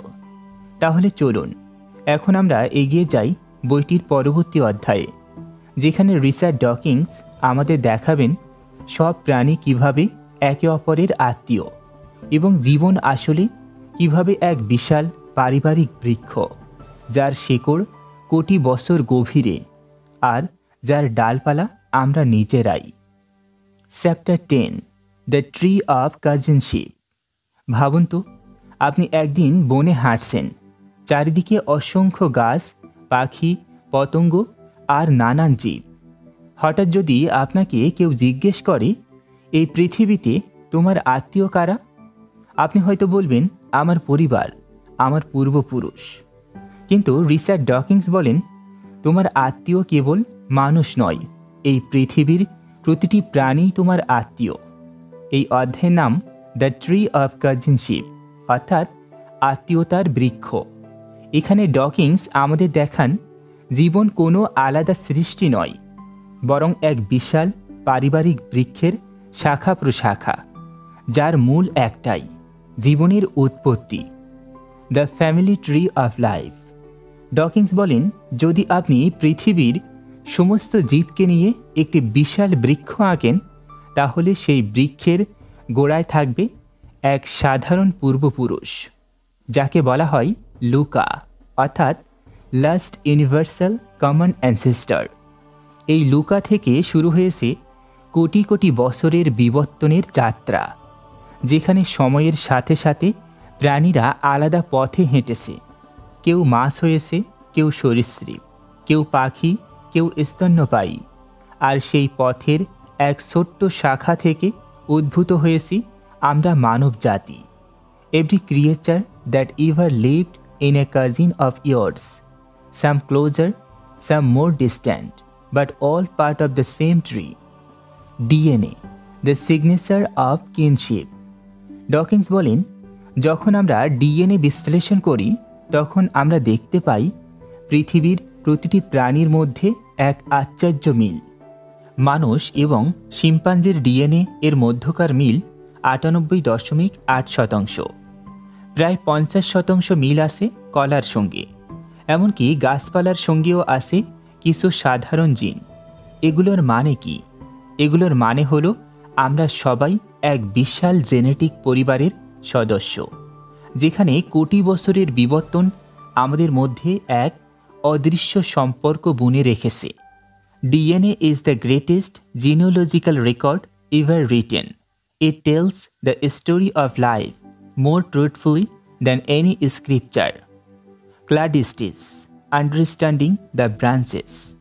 ডকিংস এই অধ্যায়ে আমাদেরকে বোঝান, জীববিজ্ঞানীরা এখন আর প্রাণীদের উচ্চতর বা নিম্নতর বলে ভাগ করেন না। তারা ব্যবহার করেন ক্লাডিস্টিস, যেখানে প্রাণীদের শ্রেণীবিন্যাস করা হয় তাদের পূর্বপুরুষের ভিত্তিতে। উদাহরণস্বরূপ, মানুষ, বানর, গরিলা এবং অরাংওটাং সবাই একই ক্লাডি এর অংশ, কিন্তু বানর আর মানুষ একই সময়ে বিবর্তনের ভিন্ন পথে গেছে। একটি অন্যটির পূর্বপুরুষ নয়, বরং দূর আত্মীয়। এটা যেন বিশাল এক পারিবারিক গাছ, যেখানে আমরা বানরদের কাজিন, ভাই নয়, বোন নয়, কিন্তু একই শিকড় থেকে জন্মানো। The power of the tree metaphor. এই ট্রি অফ লাইফ শুধু বৈজ্ঞানিক ধারণা নয়, এটি আমাদের অস্তিত্ববোধ পরিবর্তন করে দেয়। ডকিংস বলেন, আমরা প্রকৃতির ওপর রাজা নই, আমরা তার অংশ। কোনো প্রাণী উচ্চতর নয়, কেবল ভিন্ন অভিযোজনের ফল। জীবনকে বুঝতে হলে অহংকার নয়, আত্মীয়তা অনুভব করতে হবে। এ যেন পৃথিবী এক বিশাল পরিবার, আর প্রতিটি প্রজাতি এক একটি ভাষায় কথা বলে, একই গল্প, জীবনের গল্প। Real examples, cousins in nature. Dawkins এখানে কয়েকটি চমৎকার উদাহরণ দেন। ভয়েলস অ্যান্ড হিপোপটেমাস। আপনি হয়তো অবাক হবেন, আধুনিক ডিএনএ গবেষণা বলছে তিমি এর সবচেয়ে কাছের আত্মীয় হল হিপোপটেমাস। একসময় তারা একই স্থলজ প্রাণী ছিল, কিন্তু কোটি কোটি বছর আগে তাদের এক শাখা সমুদ্রে ফিরে যায়। Birds and dinosaurs. পাখিরা এসেছে সরাসরি ডাইনোসর থেকে। তাদের হাড়ের গঠন, ডিম পাড়ার ধরন, এমনকি পালকের উৎপত্তিও ডাইনোসরের কাছ থেকেই এসেছে। তাই আজ যখন আপনি একটি চড়ুই বা কাক দেখেন, মনে রাখবেন আপনি দেখছেন এক জীবিত ডাইনোসর। Humans and chimpanzee. মানুষ ও শিম্পাঞ্জি একই পূর্বপুরুষ থেকে বিভক্ত হয়েছে প্রায় 6 মিলিয়ন বছর আগে। তাদের অঙ্গসংস্থান, জিন, এমনকি আবেগপ্রবণ আচরণ সবই দেখায় আমরা একই পরিবারের দুই ভিন্ন সন্তান। The unity of life. Dawkins বলেন, যদি আপনি জীবনের বৃক্ষের কোনো একটি ডাল কাটেন, তাহলে আপনি কেবল এক প্রজাতি নয়, পুরো ইতিহাসের এক অধ্যায় কেটে ফেলেন। প্রতিটি জীব এক একটি লিভিং আর্কাইভ, যেখানে লেখা আছে সময়ের বিবর্তনের ছাপ। To understand evolution is to realize that there is no us and them, there is only we. From Darwin to DNA. Darwin tree of life এর ধারণা দিয়েছেন কেবল কল্পনা থেকে, যখন কোনো ডিএনএ বিশ্লেষণই ছিল না। আজ সেই কল্পনা প্রমাণিত হয়েছে জেনেটিক তথ্যের মাধ্যমে। ডকিন্স বলেন, Darwin drew the tree, DNA field in the details. অর্থাৎ ডারউইন শিকড় দিয়েছিলেন আর বিজ্ঞান দিয়েছে শাখা প্রশাখা। এখন আমরা জানি মানবজাতি, পিঁপড়া, ব্যাকটেরিয়া, এমনকি ঘাসের পাতাও একই জীবনের মহা গাছের ফল। এই অধ্যায় শুধু বিজ্ঞান নয়, এটি এক গভীর মানবিক শিক্ষা। আমরা সবাই একই উৎস থেকে এসেছি। আমাদের ভেতরে আছে পৃথিবীর প্রতিটি জীবের উত্তরাধিকার, এবং এই উপলব্ধি সৃষ্টি করে প্রকৃত বিনয় ও সহানুভূতি। When we hurt another living creature, we harm a distant cousin. Dawkins আমাদের মনে করিয়ে দেন, বিবর্তন বোঝা মানে শুধু জীববিজ্ঞানের পাঠ নয়, এটি নৈতিকতার পাঠও। কারণ আপনি যদি বুঝতে পারেন যে সব প্রাণী আমাদের আত্মীয়, তবে আপনি আর কখনো অহংকার বা নিষ্ঠুরতায় ফিরে যাবেন না। এই অধ্যায় শেষে আমরা জানলাম সমস্ত জীব একই পূর্বপুরুষ লুকা থেকে এসেছে। ডিএনএ প্রমাণ করে আমাদের জেনেটিক আত্মীয়তা। ক্লাডিস্টিস শেখায় কোনো প্রাণী উচ্চতর নয়, কেবল ভিন্নভাবে অভিযোজিত। তিমি, হিপোপটেমাস, পাখি ও ডাইনোসর সবাই একই বৃক্ষের শাখা। জীবন এক অবিচ্ছেদ্য পরিবার, যেখানে আমি নয়, আছে আমরা। ডকিন্সের ভাষায়, there is grandeur in this view of life that all living beings are connected, woven together by the thread of time. তাই পরের বার কোনো পাখির গান শুনবেন, কোনো গাছের পাতা ছুঁয়ে দেখবেন, মনে রাখবেন আপনি আপনার এক আত্মীয়ের সঙ্গে কথা বলছেন। এখন চলুন আমরা যাত্রা শুরু করি বইয়ের পরবর্তী অধ্যায়ে, যেখানে ডকিন্স দেখাবেন আমাদের নিজের দেহেই লুকিয়ে আছে বিবর্তনের প্রমাণ। আমাদের হাড়, জিন আর আচরণের গভীরে লেখা আছে প্রকৃতির ইতিহাসের অমোঘ ছাপ। Chapter 11, history written all over us. আপনি কি কখনো ভেবেছেন আমাদের শরীরের ভেতরেই লুকিয়ে আছে কোটি বছরের ইতিহাস? একটি জীবন্ত টাইম মেশিন, যা প্রতিটি কোষে বহন করছে বিবর্তনের গল্প। রিচার্ড ডকিন্স এই অধ্যায়ে বলেন, if you want to see the history of life, don't look at fossils, look at the mirror. অর্থাৎ আপনি যদি জানতে চান জীবনের ইতিহাস, তাহলে নিজের প্রতিচ্ছবির দিকে তাকান। এই অধ্যায়টি এক অসাধারণ যাত্রা, যেখানে ডকিন্স আমাদের শেখান আমাদের শরীর, হাড়, অঙ্গ, এমনকি জিন, সব কিছুতেই লেখা আছে প্রকৃতির ইতিহাস। আমরা কেবল মানুষ নই, আমরা চলমান জীবাশ্ম। দ্য এভিডেন্স উইথিন, দেহের ভেতরের প্রমাণ। ডকিন্স শুরু করেন এক সরল কিন্তু গভীর সত্য দিয়ে। বিবর্তনের প্রমাণ শুধু বাইরের জীবাশ্মে নয়, আমাদের নিজের শরীরেই আছে সেই ইতিহাসের ছাপ। আমাদের শরীরের প্রতিটি কোষ যেন এক একটি বই, যেখানে লেখা আছে কোটি বছরের বিবর্তনের অধ্যায়। Our bodies are museums of ancient adaptations. যেমন মানুষের লেজের হাড়, কককিক্স, হলো সেই সময়ের চিহ্ন যখন আমাদের পূর্বপুরুষদের লেজ ছিল। আমাদের অ্যাপেন্ডিক্স আজ অপ্রয়োজনীয় মনে হলেও একসময় এটি ছিল উদ্ভিদের সেলুলোজ হজমের জন্য অপরিহার্য।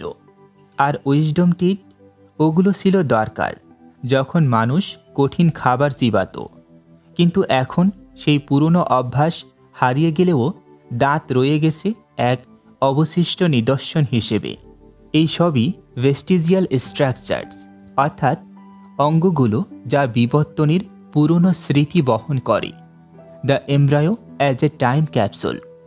ডকিন্স এরপরে আমাদের নিয়ে যান এক চমৎকার উদাহরণে। আমাদের শরীরের ভেতরেই প্রতিদিন ঘটে যায় অতীতের পুনরাবৃত্তি। একটি ভ্রূণ কিভাবে ধীরে ধীরে গড়ে ওঠে, তাতে যেন দেখা যায় জীবনের পুরো বিবর্তনের ছায়া। প্রথমে আমাদের ভ্রূণের গঠন মাছের মতো, তারপর উভয়চর প্রাণীর মতো, আর শেষে স্তন্যপায়ী প্রাণীর আকার নেয়। এ যেন প্রতিটি মানুষ মায়ের গর্ভে কাটায় বিবর্তনের পুরো ইতিহাসের একটি সংক্ষিপ্ত সংস্করণ।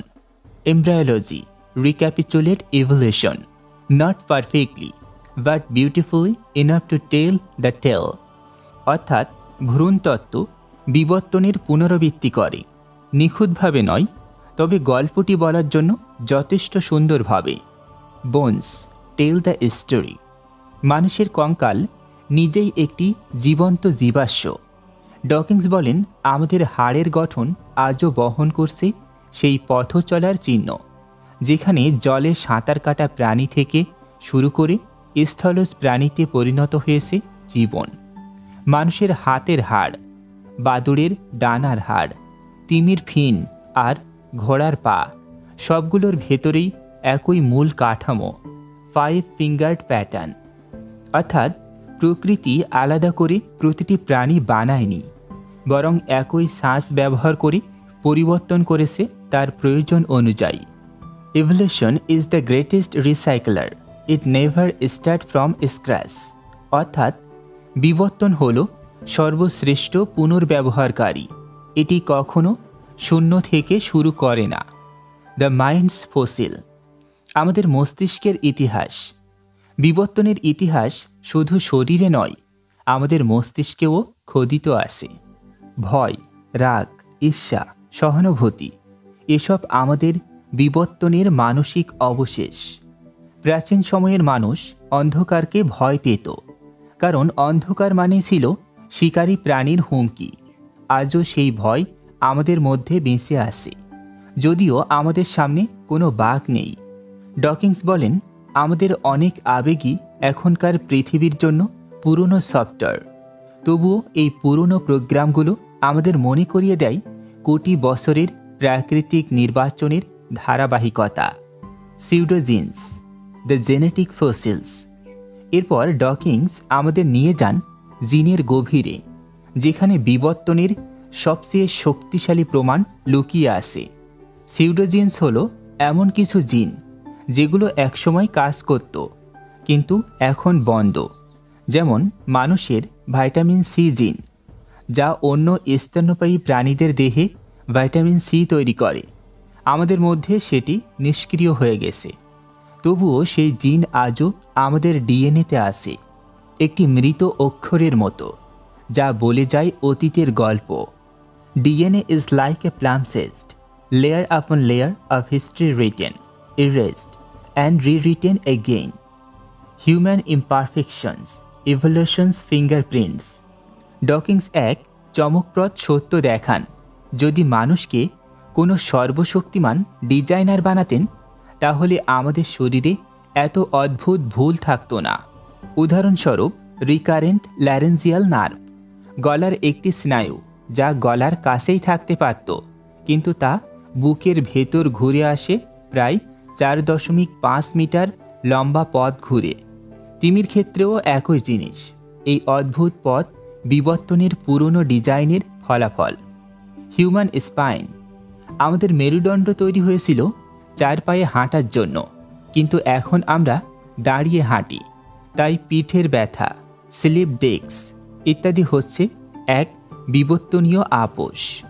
ডকিন্স বলেন, the imperfection of our design are the fingerprints of evolution, history in every cell. আমাদের রক্তে, ত্বকে, শিরায়, যেখানেই তাকাবেন সেখানেই পাবেন ইতিহাসের ছাপ। আমাদের রক্তে থাকা হিমোগ্লোবিনের প্রোটিন পরিবর্তন দেখায় সময়ের বিবর্তনের ধাপ। আমাদের চোখের রেটিনায় থাকা ব্লাইন্ড স্পট প্রমাণ করে এটি কোনো পারফেক্ট ডিজাইন নয়, বরং অভিযোজনের ফল। সব মিলিয়ে আমরা প্রত্যেকে এক জীবন্ত আর্কাইভ, যেখানে কোটি বছরের পরিবর্তনের পদচিহ্ন জমে আসে নিঃশব্দে।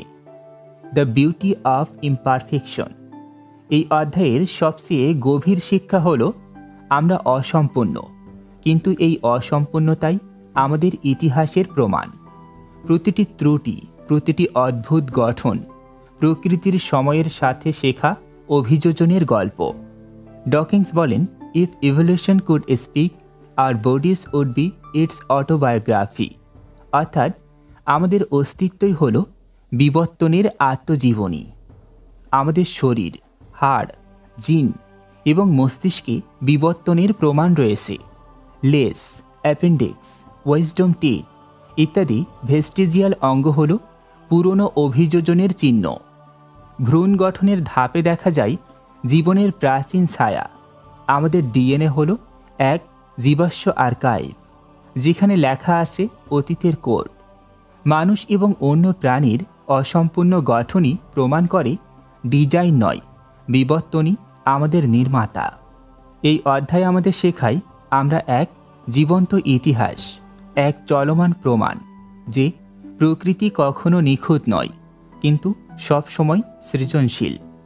তাই পরের বার আয়নায় তাকালে শুধু নিজের মুখ নয়, দেখবেন কোটি বছরের বিবর্তনের প্রতিফলন।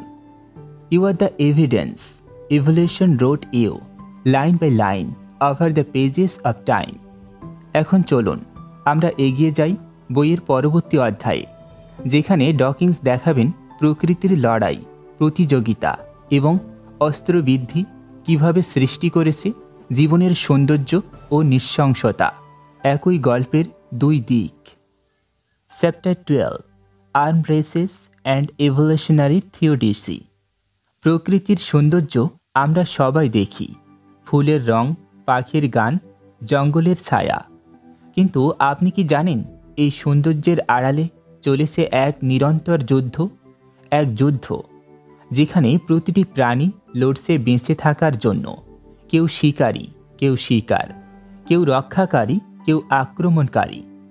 রিচার্ড ডকিন্স এই অধ্যায়ে আমাদের সামনে উন্মোচন করেন প্রকৃতির এই চিরন্তন সংঘর্ষ, এক ইভলিউশনারি আর্ম রেস, যেখানে প্রতিটি প্রাণী অস্ত্র তৈরি করেছে আর অন্য প্রাণী তৈরি করেছে প্রতিরক্ষা। Nature is not cruel, only pitilessly indifferent. প্রকৃতি নিষ্ঠুর নয়, কিন্তু সে কোনো দয়া করে না। দ্য ইভলিউশনারি আর্ম রেসেস, জীবনের অস্ত্র প্রতিযোগিতা। ডকিন্স বলেন, বিবর্তন কোনো শান্ত প্রক্রিয়া নয়, এটি এক চলমান প্রতিযোগিতা, যেখানে প্রতিটি প্রাণী টিকে থাকার জন্য লড়াই করে। শিকারী প্রাণী চেষ্টা করে আরও দ্রুত, শক্তিশালী এবং চতুর হতে, আর শিকার তৈরি করে আরও ভালো ছদ্মবেশ, দৌড় বা প্রতিরক্ষা কৌশল। এই রেড কুইন প্রিন্সিপাল অনুযায়ী জীবনকে বাঁচাতে হলে অবিরত দৌড়াতে হয়, কারণ প্রতিদ্বন্দ্বীরাও এগিয়ে চলেছে। It takes all the running you can do just to stay in the same place. The red queen.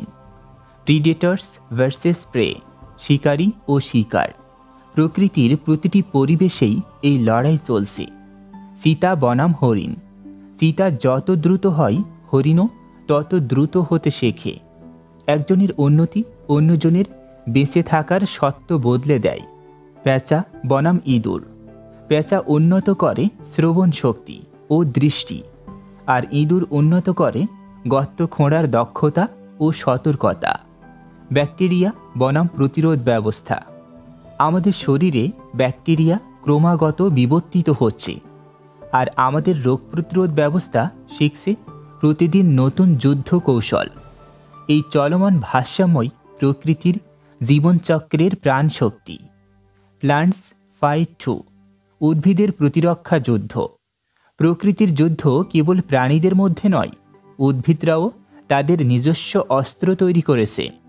কেউ তৈরি করে বিষাক্ত রাসায়নিক, কেউ কাঁটা, আবার কেউ বিকশিত করেছে এমন গন্ধ যা শিকারীকে দূরে রাখে। ডকিন্স বলেন, একটি গোলাপের কাঁটা কোনো অলংকার নয়, বরং এটি বিবর্তনের তৈরি প্রতিরক্ষা কৌশল। এভাবেই পৃথিবীর প্রতিটি জীবন, ক্ষুদ্র বা বিশাল, এক নীরব যুদ্ধের অংশ, যেখানে বুদ্ধিমত্তা নয়, অভিযোজনই বাঁচায়। The poison and the antidote, বিষ ও প্রতিরোধ। ডকিন্স কয়েকটি চমৎকার উদাহরণ দেন। সাপের বিষ।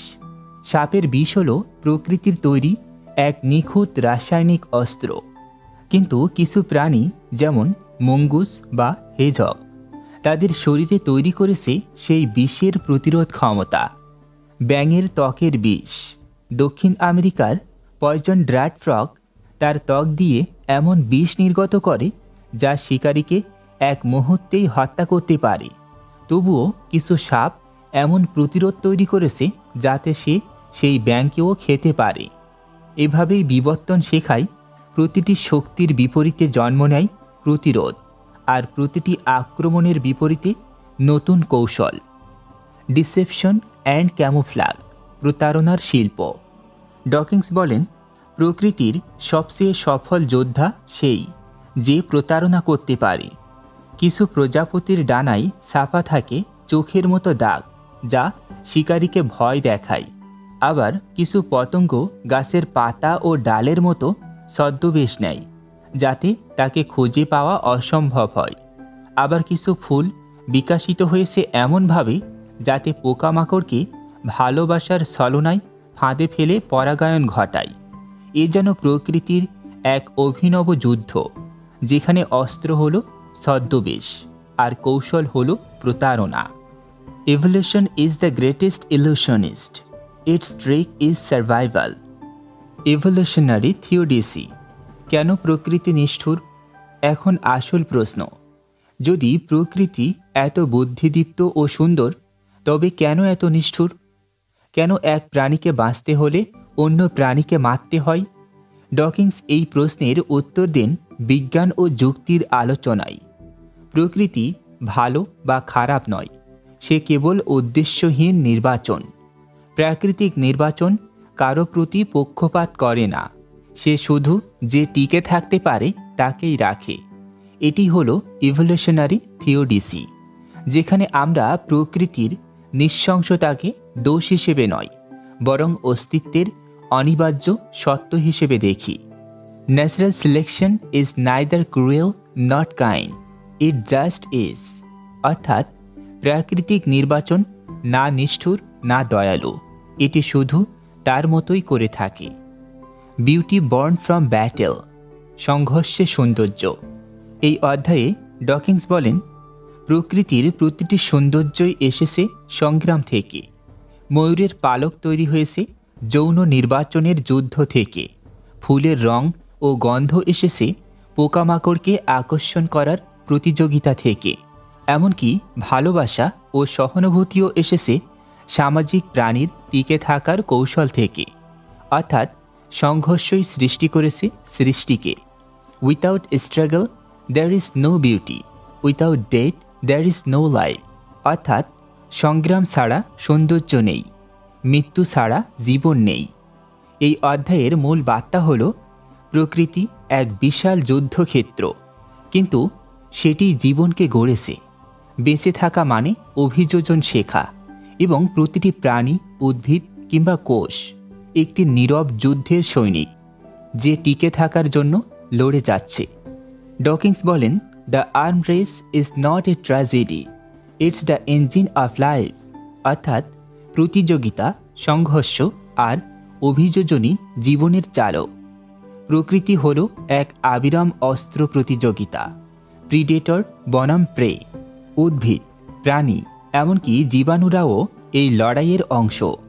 ছদ্মবেশ, বিষ, প্রতিরোধ সবই বিবর্তনের যুদ্ধ কৌশল। প্রকৃতির নিষ্ঠুরতা আসলে নিরপেক্ষতা, কোনো নৈতিক উদ্দেশ্য নেই। এই সংঘর্ষ থেকে জন্ম নেয় সৌন্দর্য, বৈচিত্র্য এবং জীবন।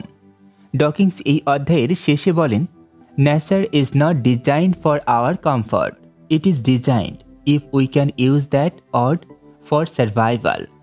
যখন আপনি দেখবেন এক শিকারী বাঘ তার শিকারকে ধরেছে, অথবা এক ফুল প্রজাপতিকে প্রলুব্ধ করেছে, তখন বুঝবেন এগুলো নির্মমতা নয়, বরং জীবনের পরম যুক্তি।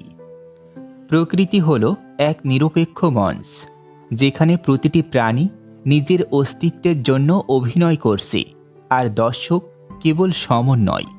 তাহলে চলুন এখন আমরা এগিয়ে যাই বইটির শেষ অধ্যায়ে, যেখানে রিচার্ড ডকিন্স আমাদের নিয়ে যাবেন এক অনুপ্রেরণামূলক উপসংহারে, যেখানে বিজ্ঞান আর জীবনের গল্প মিলে যায় এক অসীম সৌন্দর্যের দর্শনে।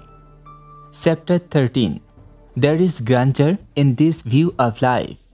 এই অধ্যায়টি হল এক মহৎ উপসংহার, এমন এক অধ্যায় যেখানে রিচার্ড ডকিন্স শুধু বিজ্ঞান নয়, মানুষের অস্তিত্ব, চেতনা এবং অর্থবোধ নিয়ে কথা বলেন।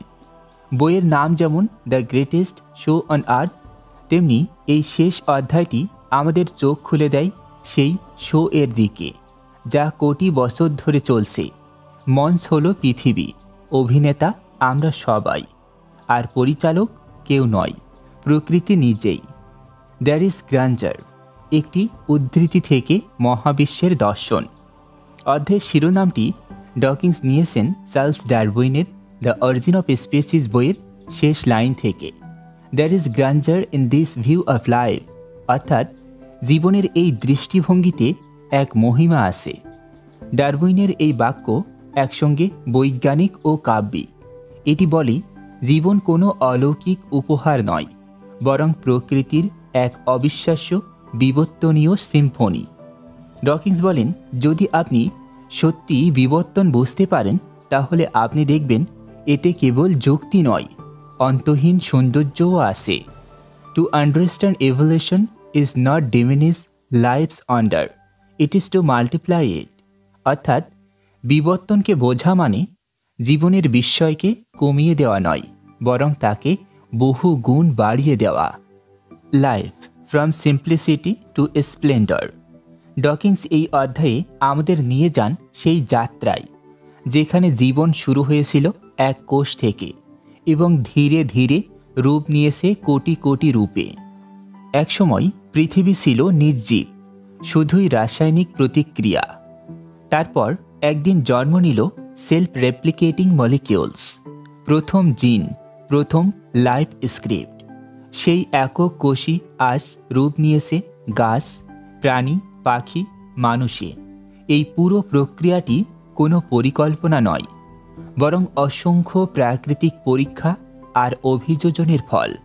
From the simplest beginnings, evolution has written the most complex poetry imaginable. অর্থাৎ সবচেয়ে সরল শুরু থেকে বিবর্তন রচনা করেছে কল্পনাতীত জটিলতম কবিতা। দ্য লিভিং ট্যাপেস্ট্রাই, জীবনের মহান বয়ন। ডকিন্স এই অধ্যায়কে বলেন ট্যাপেস্ট্রাই, এক বিশাল জীবন্ত গাঁথুনি, যেখানে প্রতিটি প্রজাতি এক একটি রং আর প্রতিটি জিন এক একটি সুর। গাছের পাতার সবুজ রং, ময়ূরের পালকের ঝলক, মানুষের মস্তিষ্কের কৌতূহল, সবই এই গাঁথুনির সূক্ষ্ম সুতো। কোনো কিছুই আলাদা নয়, সবই যুক্ত এক জীবনের ধারায়, যা প্রবাহিত হয়েছে 3.5 বিলিয়ন বছর ধরে। The fabric of life is woven without weaver, it is the more beautiful than any design could ever be. অর্থাৎ জীবনের বুনন বনা হয়েছে কোনো বুননকার ছাড়াই, তবু তা যে কোনো নকশার চেয়েও সুন্দর। চান্স অ্যান্ড নেসেসিটি, কাকতলীয় কিন্তু অনিবার্য। ডকিন্স বলেন, অনেকে মনে করেন জীবন আকস্মাৎ এসেছে, তাই এটি অর্থহীন, কিন্তু আসলে এটি এক বিশাল ভুল ধারণা। বিবর্তনে চান্স আছে, কিন্তু এটি বিশৃঙ্খলা নয়। এলোমেলো পরিবর্তন, মিউটেশন দেয় নতুন বৈচিত্র্য, আর প্রাকৃতিক নির্বাচন বেছে নেয় টিকে থাকার পথ। এই দুইয়ের নাচ থেকেই জন্ম নেয় অর্থ। Evolution is the marriage of chance and necessity. অর্থাৎ অরাজকতার ভেতরেও আছে শৃঙ্খলা, অন্ধ প্রক্রিয়ার ভেতরেও আছে মহিমা। দ্য হিউম্যান মাইন্ড, বিবর্তনের আত্মজ্ঞান। ডকিন্স বলেন, মানুষই একমাত্র প্রাণী যে বিবর্তনকে বুঝতে পারে। আমরা জানি আমরা কোথা থেকে এসেছি, আমরা জানি আমরা কিসের অংশ, আর আমরা জানি একদিন আমরা শেষ হব। তবুও আমরা অর্থ খুঁজি। এটাই মানবতার সৌন্দর্য। আমরা প্রকৃতির ফল, কিন্তু প্রকৃতির বাইরে উঠে তা ব্যাখ্যা করতে পারি। We are the universe becoming conscious of itself, অর্থাৎ আমরাই সেই মহাবিশ্ব যা নিজের সম্পর্কে সচেতন হচ্ছে। এই এক উপলব্ধি মানুষকে আলাদা করে। এটি বিনয় শেখায়, আরও শেখায় যে আমরা প্রকৃতির মালিক নই, তার সন্তান। নো ডিজাইনার ইয়ে ডিজাইন। ডকিংস এই অধ্যায়ে বলেন, ডিজাইন আছে কিন্তু ডিজাইনার নেই। যদি আপনি ডারউইনের দৃষ্টিতে পৃথিবীকে দেখেন তাহলে বুঝবেন ডিজাইন হলো সময় ও নির্বাচনের ফল, কোনো স্রষ্টার নয়। একটি চোখ, একটি হৃদয়, একটি ডানার গঠন, এসব কোনো পরিকল্পিত নকশা নয়, বরং হাজার হাজার প্রজন্মের প্রাকৃতিক নির্বাচনের ফলাফল। আর তাই এই নকশা আরও বিস্ময়কর, কারণ এটি উদ্দেশ্যহীন তবুও পূর্ণ অর্থে গঠিত। Natural selection is the blind watch maker and yet it has build the greatest show on earth. অর্থাৎ প্রাকৃতিক নির্বাচনই সেই অন্ধ ঘড়ি নির্মাতা, তবুও সে সৃষ্টি করেছে পৃথিবীর সর্বশ্রেষ্ঠ প্রদর্শনী। মরাল রিফ্লেকশন, অর্থহীনতার মধ্যে অর্থ। ডকিংস বলেন, যদি কেউ বলে জীবন অর্থহীন কারণ ঈশ্বর নেই, তবে সে বিবর্তনকে বোঝেনি। কারণ অর্থ খুঁজে নিতে হয় অস্তিত্বের ভেতরে, বাইরের কোনো প্রভুতে নয়। ভালোবাসা, জ্ঞান, শিল্প, কৌতূহল, এই সবই মানব মনের সৃষ্টি এবং এটাই আমাদের অর্থ। The universe doesn't owe us meaning, we create it ourselves. অর্থাৎ মহাবিশ্ব আমাদের কোনো অর্থ বা উদ্দেশ্য দেওয়ার জন্য দায়বদ্ধ নয়, সেই অর্থ আমরা নিজেরাই সৃষ্টি করি। এটাই সেই দর্শন যা মানুষকে স্বাধীন করে, অন্ধ বিশ্বাস থেকে নয়, বরং অজ্ঞতার ভয় থেকে। দ্য বিউটি অফ রিয়েলিটি, বাস্তবতার সৌন্দর্য। এই অধ্যায়ের শেষে ডকিংস বলেন, বিজ্ঞান শুধু শুষ্ক সত্য নয়, এটি এক আধ্যাত্মিক আনন্দের উৎস যা আসে সত্য বোঝা থেকে। যখন আপনি জানেন ফুল কেন রঙিন, তারা কেন জ্বলে, জীবন কিভাবে তৈরি হলো, তখন বিস্ময় আরও বেড়ে যায়, কমে না। The true property of life is written in the language of science. অর্থাৎ জীবনের প্রকৃত কাব্য লেখা হয় বিজ্ঞানের ভাষায়। রিচার্ড ডকিংস বলেন, that is grandeur in this view of life that from so simple A beginning endless forms most beautiful and most wonderful have been and we are being evolved। অর্থাৎ জীবনের এই দৃষ্টিভঙ্গির মধ্যে এক বিরাট মহিমা রয়েছে, যে অতি সরল সূচনা থেকে অসংখ্য সবচেয়ে সুন্দর এবং বিস্ময়কর জীবরূপের সৃষ্টি হয়েছে এবং এখনও হচ্ছে। এই এক বাক্যই যেন জীবনের সারাংশ। জীবন এসেছে সাধারণ থেকে, তবুও তৈরি করেছে অসাধারণ সব রূপ, এবং এখন আমরা মানুষ সেই বিবর্তনের এক জীবন্ত সাক্ষী। জীবন কোনো পরিকল্পিত সৃষ্টিকর্ম নয়, এটি প্রাকৃতিক প্রক্রিয়ার এক বিস্ময়কর ফলাফল। বিবর্তন হল সুযোগ ও নির্বাচনের নিখুঁত সমন্বয়। মানুষই একমাত্র প্রাণী যে নিজের উৎস ও ভবিষ্যৎ বোঝে। অর্থ বাইরে নয়, আমাদের মধ্যেই। প্রকৃতির কোনো স্রষ্টা নেই, তবুও তার মধ্যে আসে অপরিমেয় সৌন্দর্য ও শৃঙ্খলা।